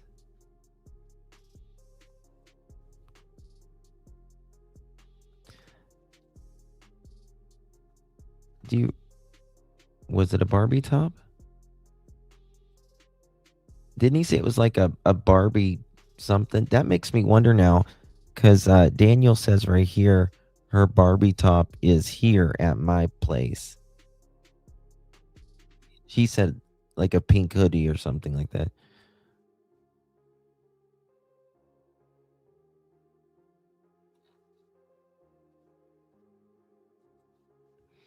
I have everything the kids own and all Malaya's belongings as well. Nothing, took nothing except 2 of my shirts she stole. That bothers me. This bothers me as much as the car, maybe even more, is those 2 shirts. And again, you want to know my opinion?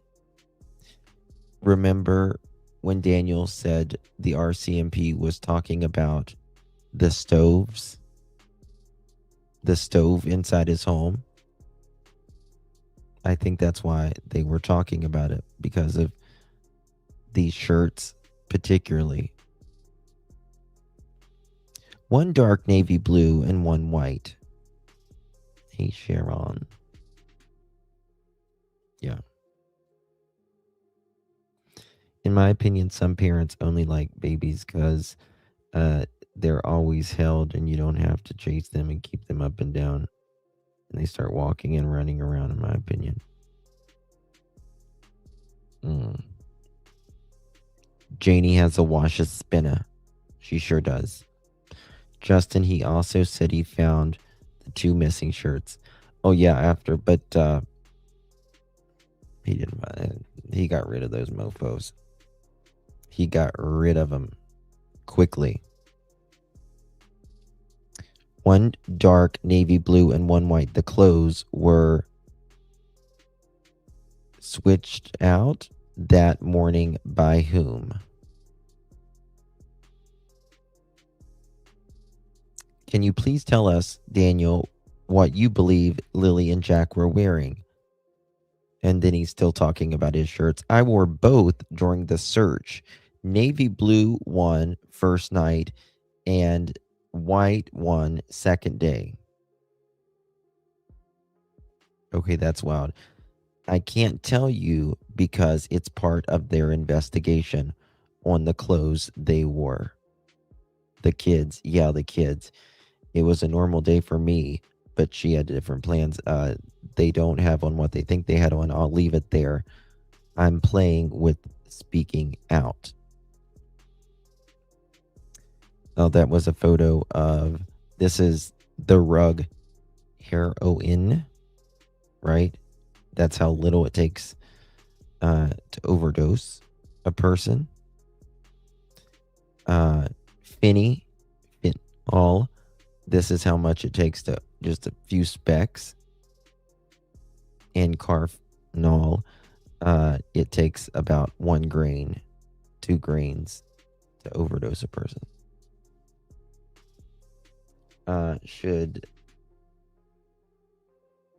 I will tell them I wasn't sure if my email had came through. Did you email me? Joyous, is that what you mean, honey?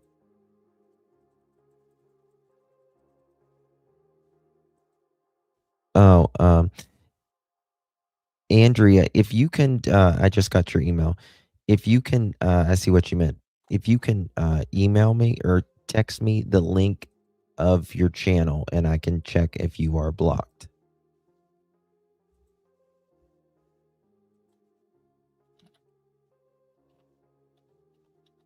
Okay. Let me see here. Pull this right up. So, Miss Junkyard Janie, I don't know what your problem is, lady. It's truly bizarre to me. Hold your ears. Belongs to, but I mean, the information came from some. Let me find this. Oh, shit. Oh my God. 1 second here. What am I doing? Okay. Lord have mercy on a country boy.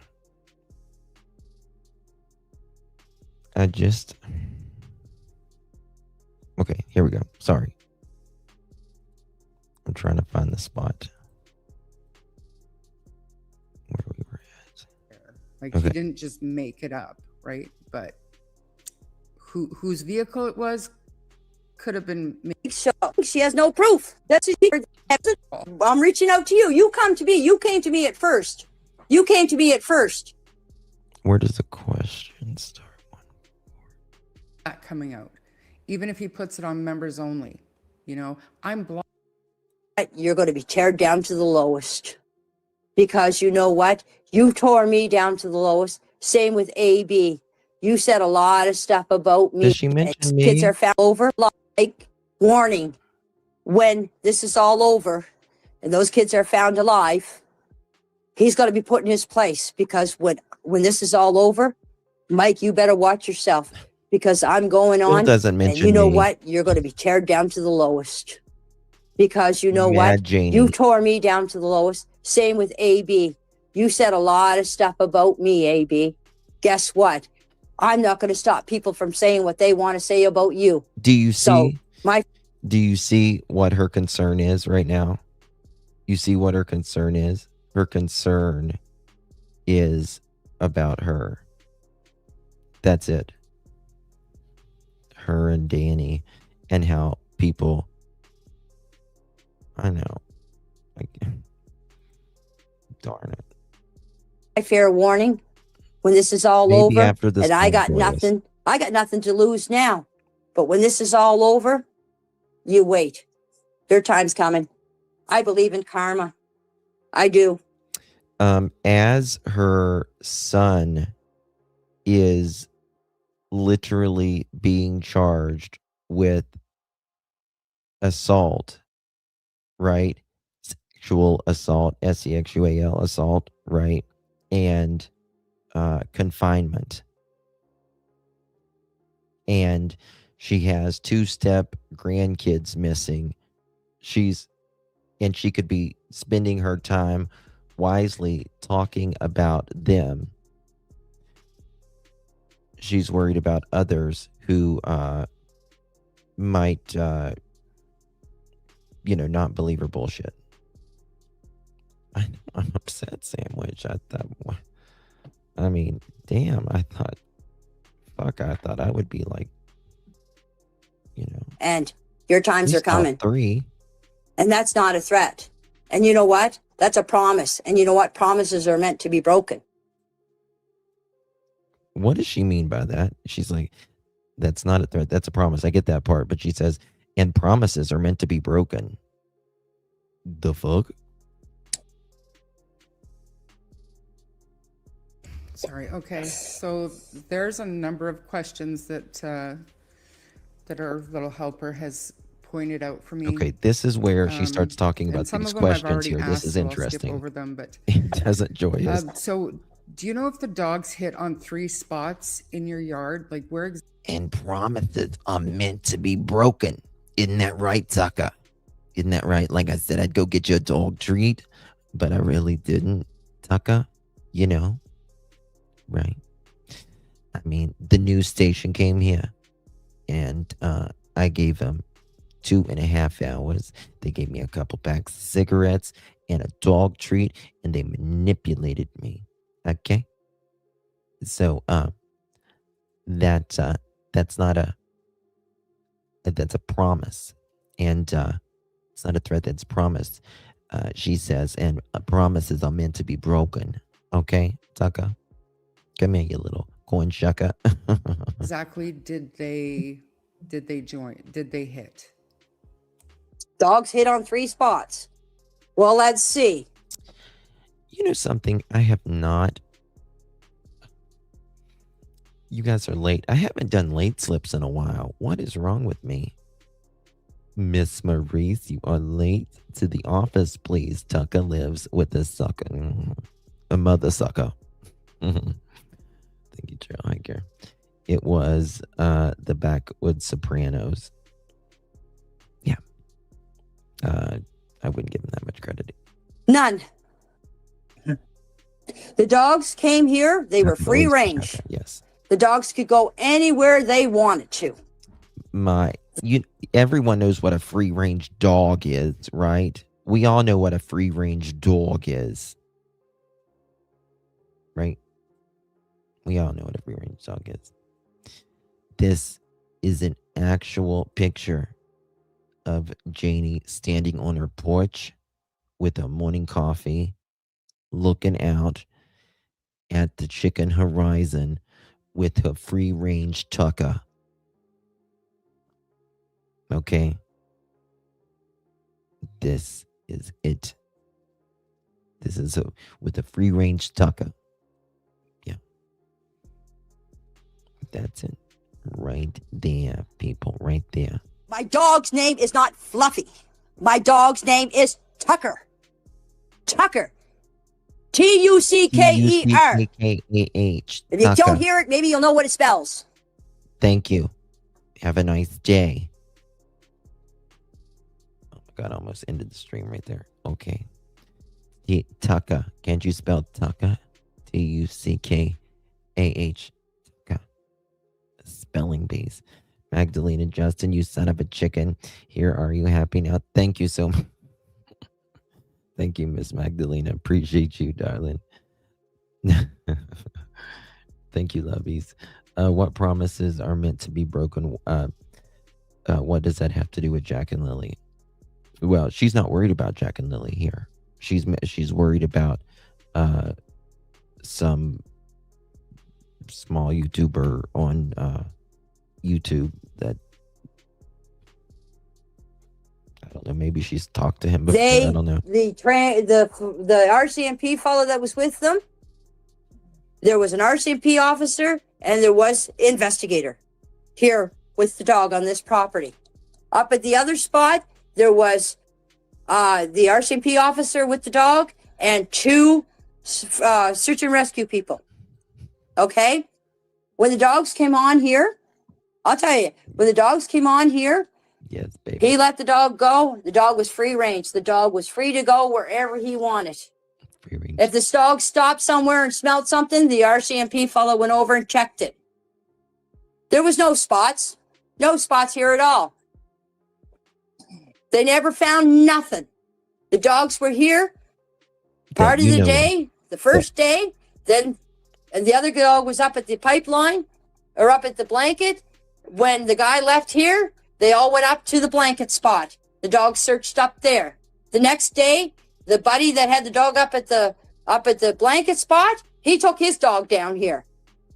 His dog came here the next day. He was free range. He went anywhere he wanted to. The RCMP and the investigator followed him. Free range. Then they took both dogs out. Both dogs went around the yard. They sniffed here, then they left, and then they went up to the pipeline. So if there was anything found here on this property, those dogs would have found it. So people, if you still think the kids are buried out here where I was... God, Janie, you haven't had your pipeline since 1967. But you know something? Which kind of brings me enjoyment. Daniel's about ready to have his pipeline in a minute. I want to tell you that. He gets it put in the pool. Please, as I said, call the RCMP, call the investigators, have an excavator out here, dig up whatever you want in my yard. Please, feel free. Yeah, fair. Okay, so the rules tonight, Janie, were I didn't want any kind of ignorant comments or accusatory questions or anything like that. Like, I don't want to hear where Jack and Lilly. That's asking. He's about the answers. Really good. You know nothing about. That's a question you have. Abuse and listen to this. Had black eyes, and is it true? Listen to this. This really makes me angry. Is it true the kids had black eyes, and is it true the school reported abuse and neglect? That's a question you'd have to ask Daniel. I know. Okay, Janie. This makes me really angry right here. Because she deflects. She absolutely deflects here. And that enrages me. Right? You are, Grandma Huffalump, whatever, the step grandma.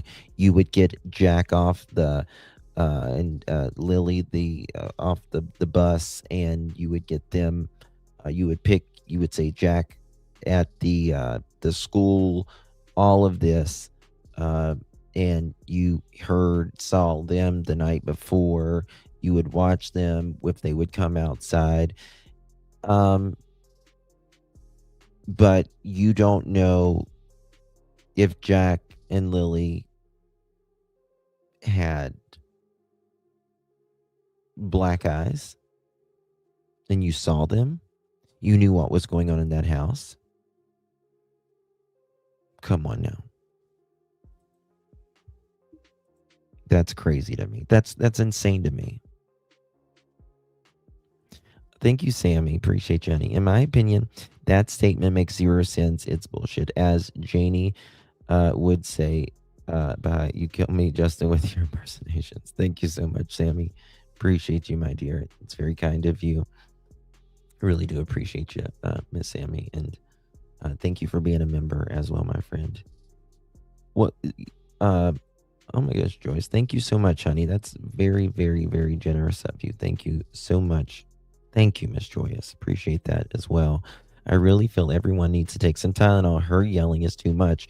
It's only about Jack and Lily, period, not you, Janie.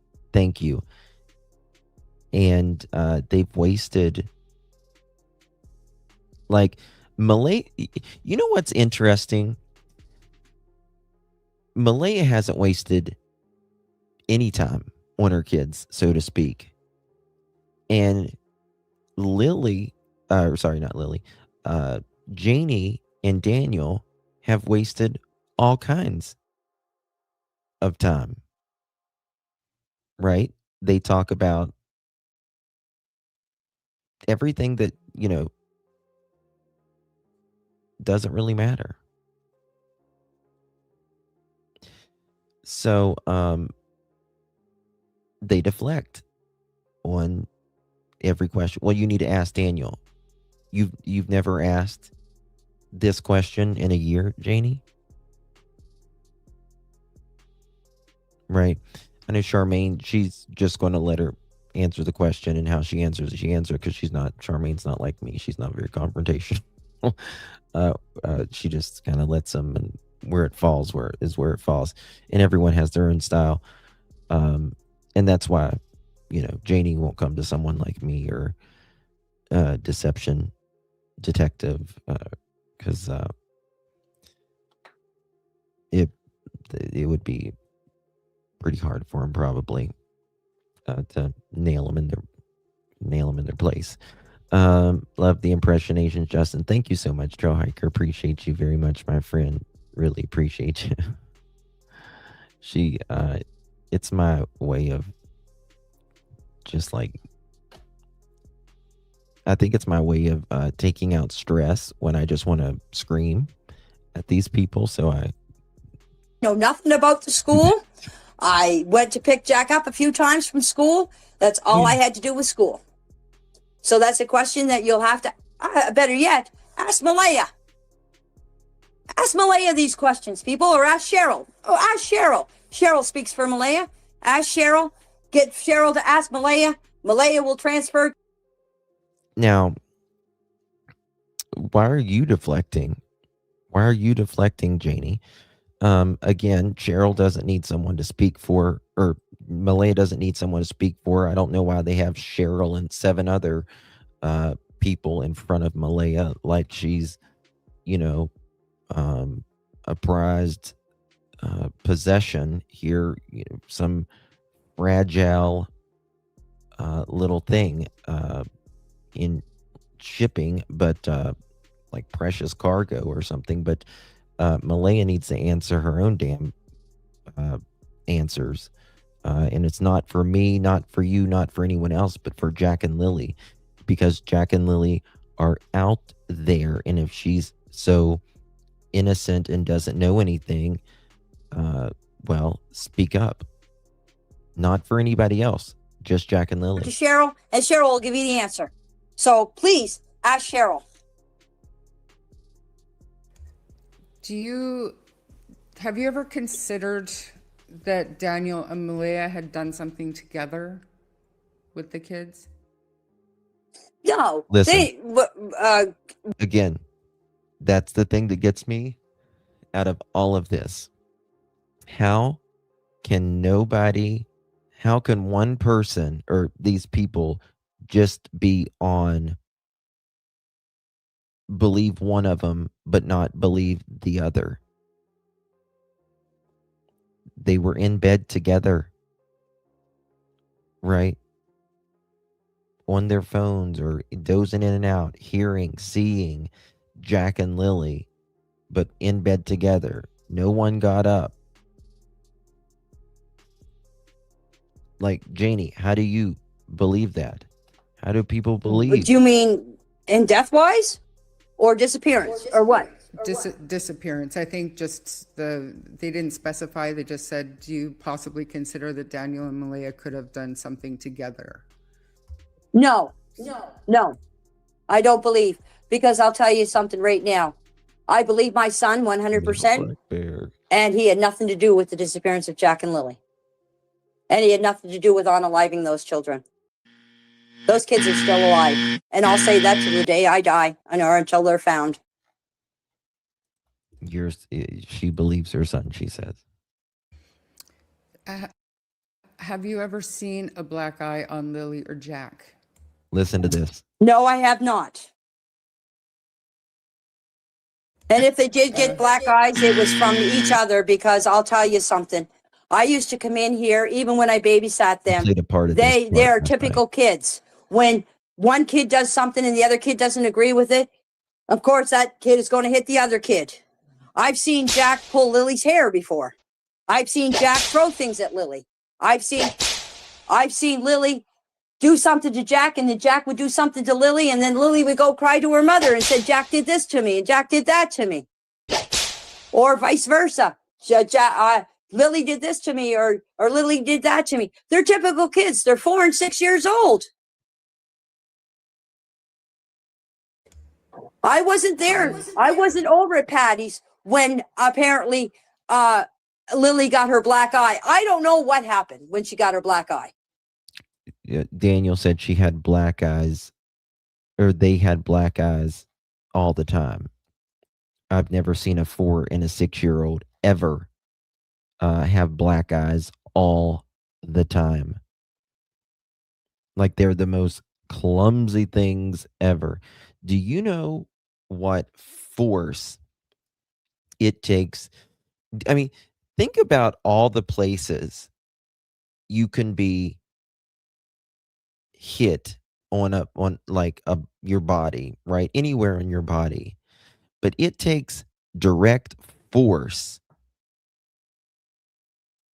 enough to bust blood vessels to get a bruise or a black eye. Do you know how often you would have to be hit? And how hard you would have to be hit just to get that?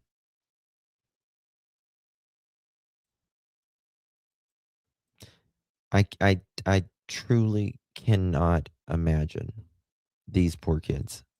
I honest to God can't. I get like I think these things in my head, and I'm just like, I just cannot imagine what Jack and Lily went through. And for this, Janie, just to, why don't you go ask Malaya? Why don't you go ask your son?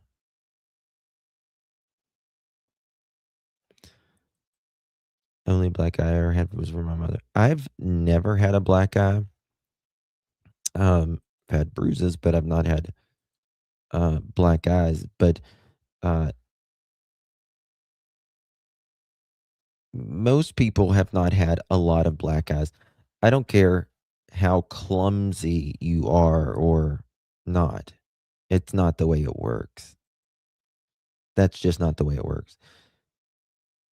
That only works that way if you have someone who, when they are an abuser and triggered, automatically go like, you'll have some abusers who go for the eye, right? They'll knock you right in the eye. You have some abusers that will do that. You have some that will do other things. They generally go to the same spot when they're triggered. If it happened over Like a second at nature to Patty's, the it happened abuser. at Patty's. Thank you. Have I seen any abuse in this house? Have I ever seen Malaya or Daniel hit those kids? No, not when I'm around. I have never seen Jack. I have never seen Daniel or Malaya ever hit those kids. I've seen them put in their rooms for being bad or put in the corner for being bad, but I've never seen them hit those kids when I'm around here. And believe me, I'm in here quite a few times during the day. She's in here quite a few times during the day, but she doesn't know anything that was going on with Jack and Lily, right? Okay. She goes in that trailer she tells on herself quite a few times during the day, but she never knew what was going on in the house. Because in other interviews, she said she didn't go over there And what? very Okay, often. so just 1 second. What do you think? Did you hear about Durwood and that toolbox story? No, I didn't hear anything about the toolbox story from Darren. Daniel told me that he was out. Okay, we went through these questions here yesterday. I want to fast forward it to some other questions. So if you didn't hear these questions, go watch it on Charmaine's or watch my lab with my reaction yesterday on this. I want to go past this. I'll never get through it. Roots would like to know if the kids had gone missing before or even. Let me see here. It's right here. They don't discriminate, right? They're going to bark at people they know. Somebody and took them, the kids, or do you think that Janie, do you think somebody came in the place and snatched the kids? Now listen or to do you this. think that somebody helped lead them out and took them?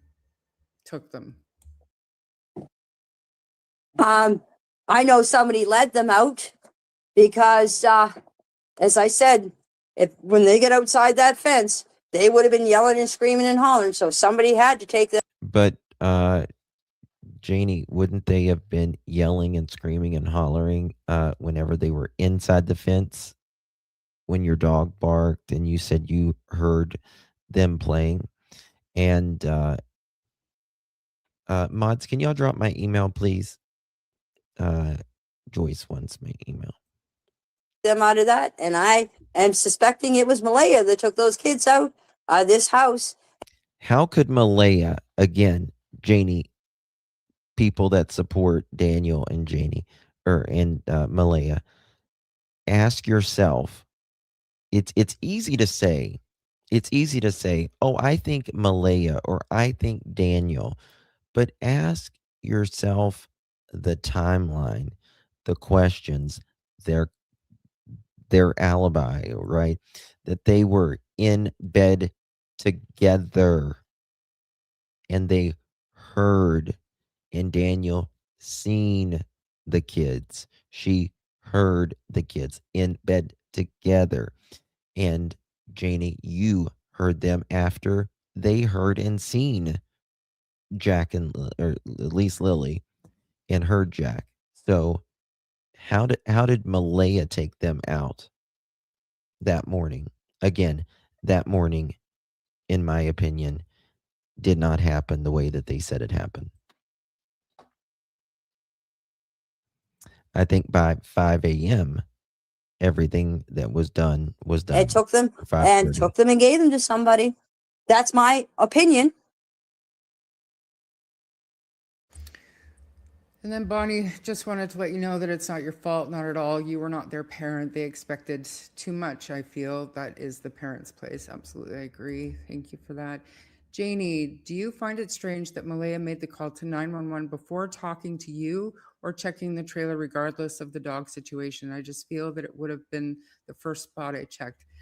And that makes a lot of sense too. That was actually one of my first questions, is because when we found out the mother-in-law lived 40 feet away, my first thought would be, I'm going to go check my mom's place or whatever. Do you have any thoughts of why they wouldn't come and check with you first to see if the kids were inside with you?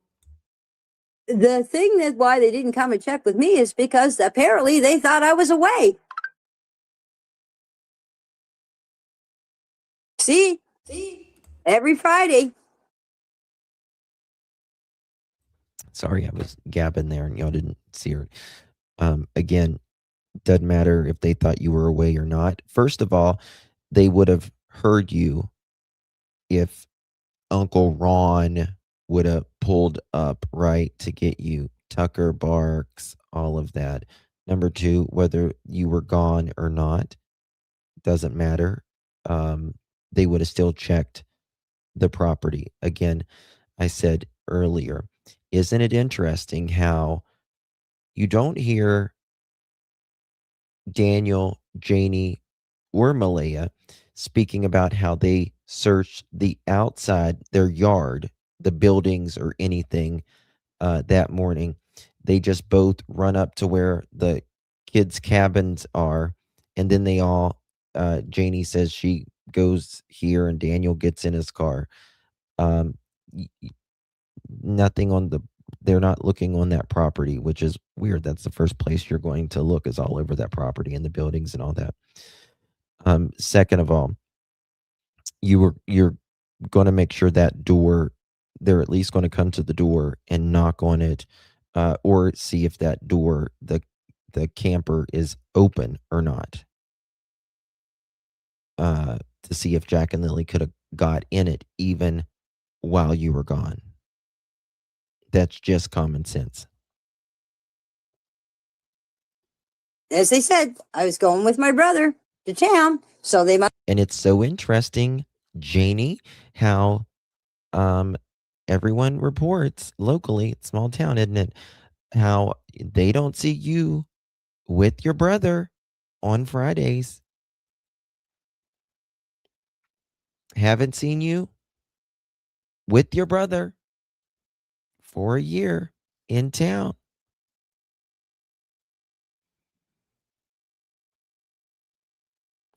Janie did not tell Daniel and Malay. That's exactly right. Exactly right, Joyce. I mean, particularly after, that's what I was talking about, I think yesterday. If you had just heard children, right?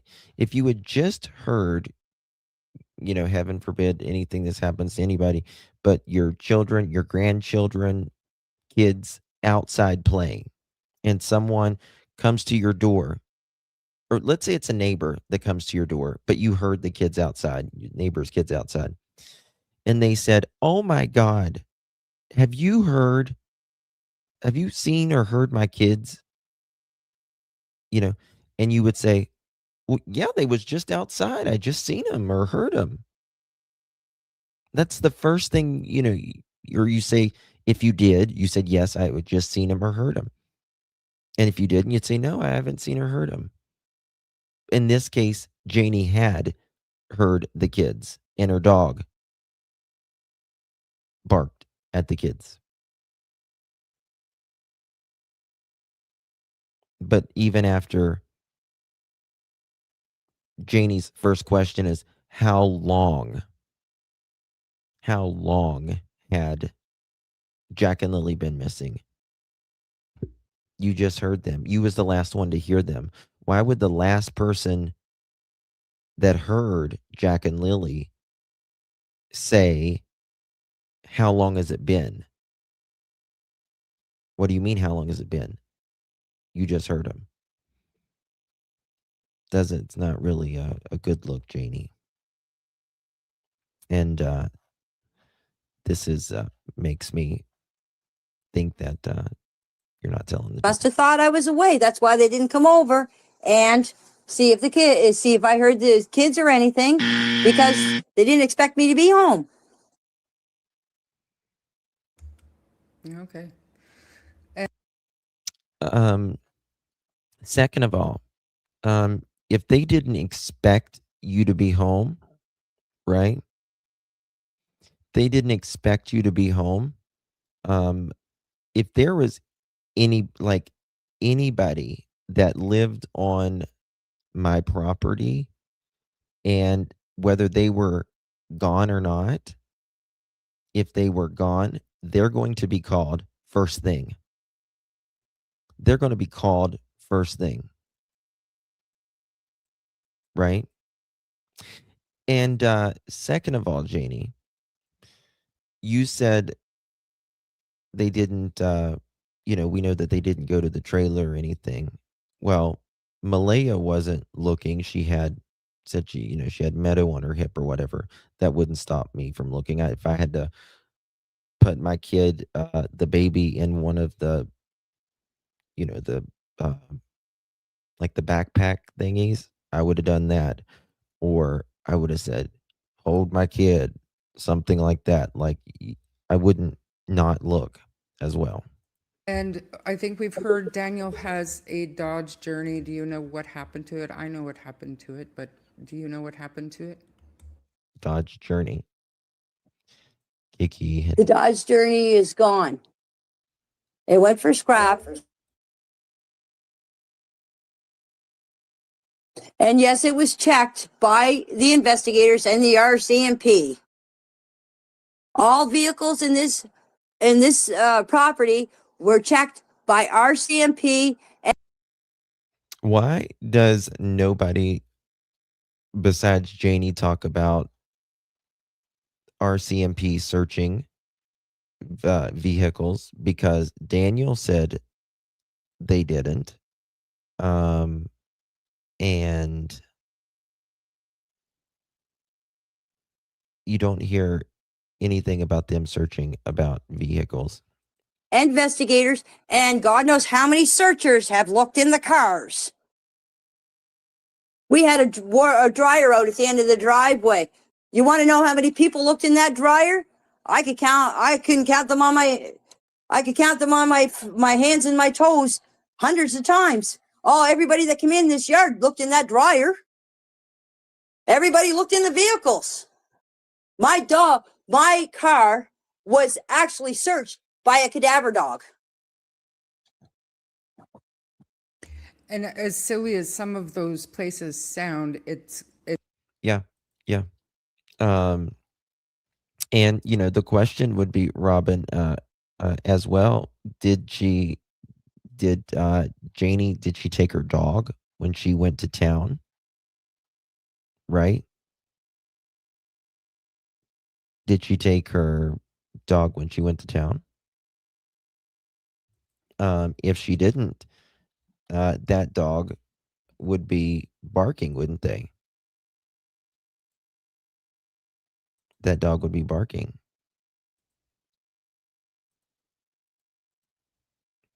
If Jack and Lily was around. It makes me feel more confident Like that after they did thoroughly search like if she wasn't home everything on the and they were going to go to the trailer. Right? So, I mean, in that way, it's good. Even if it sounds silly to you, it's good that they were thorough in their search, at least there. Roots would like to know if the kids had gone missing before, even for a short amount of time.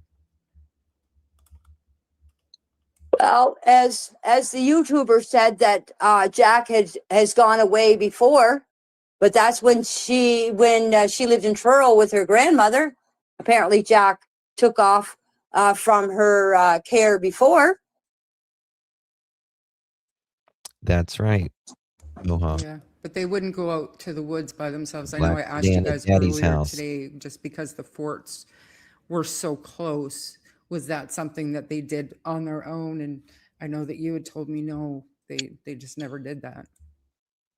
When we used to go for walks, Mhm. Daniel and I and my other two grandchildren and Jack and Lily, I would have to carry Jack through the woods Mhm. because he couldn't make it over the brush or the undergrowth or everything. I would end up carrying Jack. So no, they wouldn't go in the woods. But as I said, when she told me that, the first thing you think of is maybe they went up to their cabins and maybe followed the road.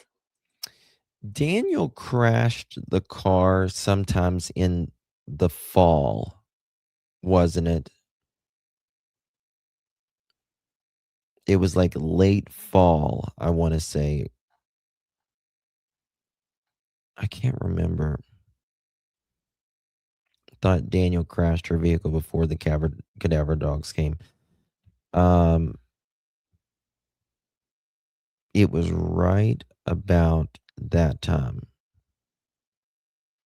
No wonder Janie said she wouldn't let him drive the four-wheeler. I kind of get that now, Ruby. But why did she let him drive her car? Like, this man has wrecked every vehicle No wonder. No wonder Earl's got a junkyard. And they have just random cars in their yard. Of course they do. Daniel's wrecked every one of them.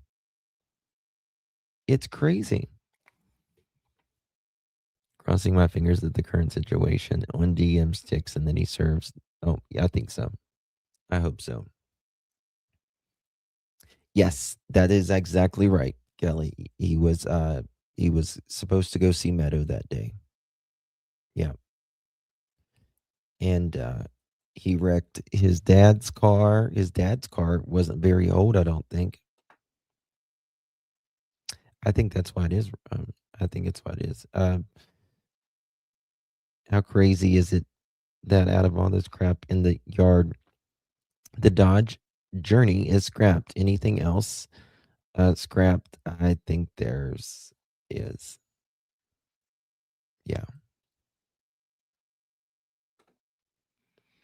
I agree that their property wasn't fully checked for Jack and Lilly, and Daniel got Malaya's car to check culverts and dirt roads. Yeah, he's there's a lot of craziness around it. Lots of craziness. Guys, I've almost been here 3 hours. My God. It's 11:20. I'm gonna wrap it up. I really wanted to do another live on Nancy tonight, but I don't got the capacity to do it tonight. I've worked all day and all that. So September 23rd is when the cadaver dogs came to the home. Yeah, I've got the text messages, Mohawk, because when the cadaver dogs came, Daniel, that is the day that he allegedly beat his ex-girlfriend. Oh, thank you, baby kids. That's the day that he allegedly beat the ex-girlfriend, and she went and picked him up. I've got the text messages of him texting her, and it's really bad. Really bad. Hey, Dreamcatcher. Corbin, one dog handler, told Daniel that they think something happened Thursday night. And yes, and he says, we think you did something. And they told Daniel more than that. He's just not going to tell us all of it. There's a lot of secrets. They need to say, what's up? Where's Jack and Lilly? Because listen, you can hold those secrets, and RCMP is going to show you, number one, and you're going to have to take those to God. You don't want to do that. Confess now. Say where they're at. Do the right thing. You want to play the new song on the way out?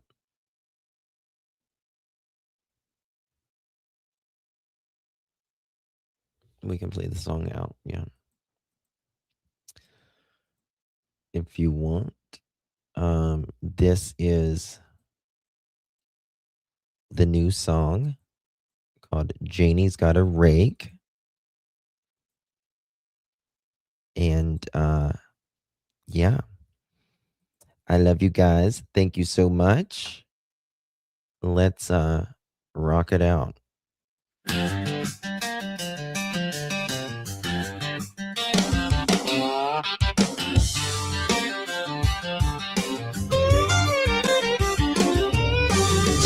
got a rake and a real bad streak, stomping through the yard every day of the week. Dog in the camper barking at the wall. Whole little county hear the whole mess squall. Janie's got a rake, Janie's got a rage.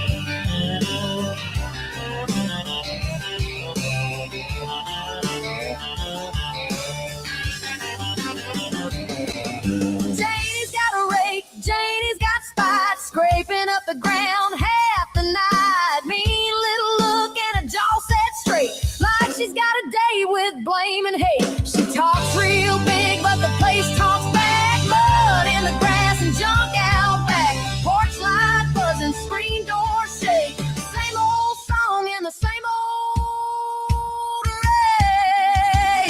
JD's got a rake and a worn out light. Throws it around every time folks cry. Claims go up, but the truth don't stay. It blows right off by the light of day. Jay's got a rake that much tracks. More nerve than proof and more bark than facts. Whole town watching while the windows shake. There she goes again. Janie's got a rake.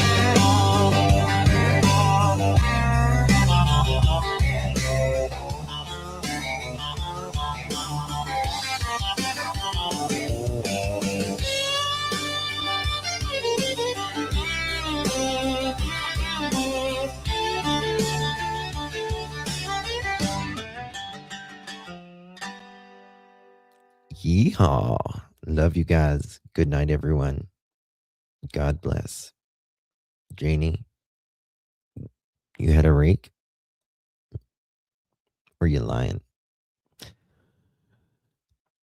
We've got you saying you had a rake and you don't. Girl, get it together. Tell your son, get it together. Malaya, get it together. Kids are missing almost a year. Tick tock. RCMP's watching.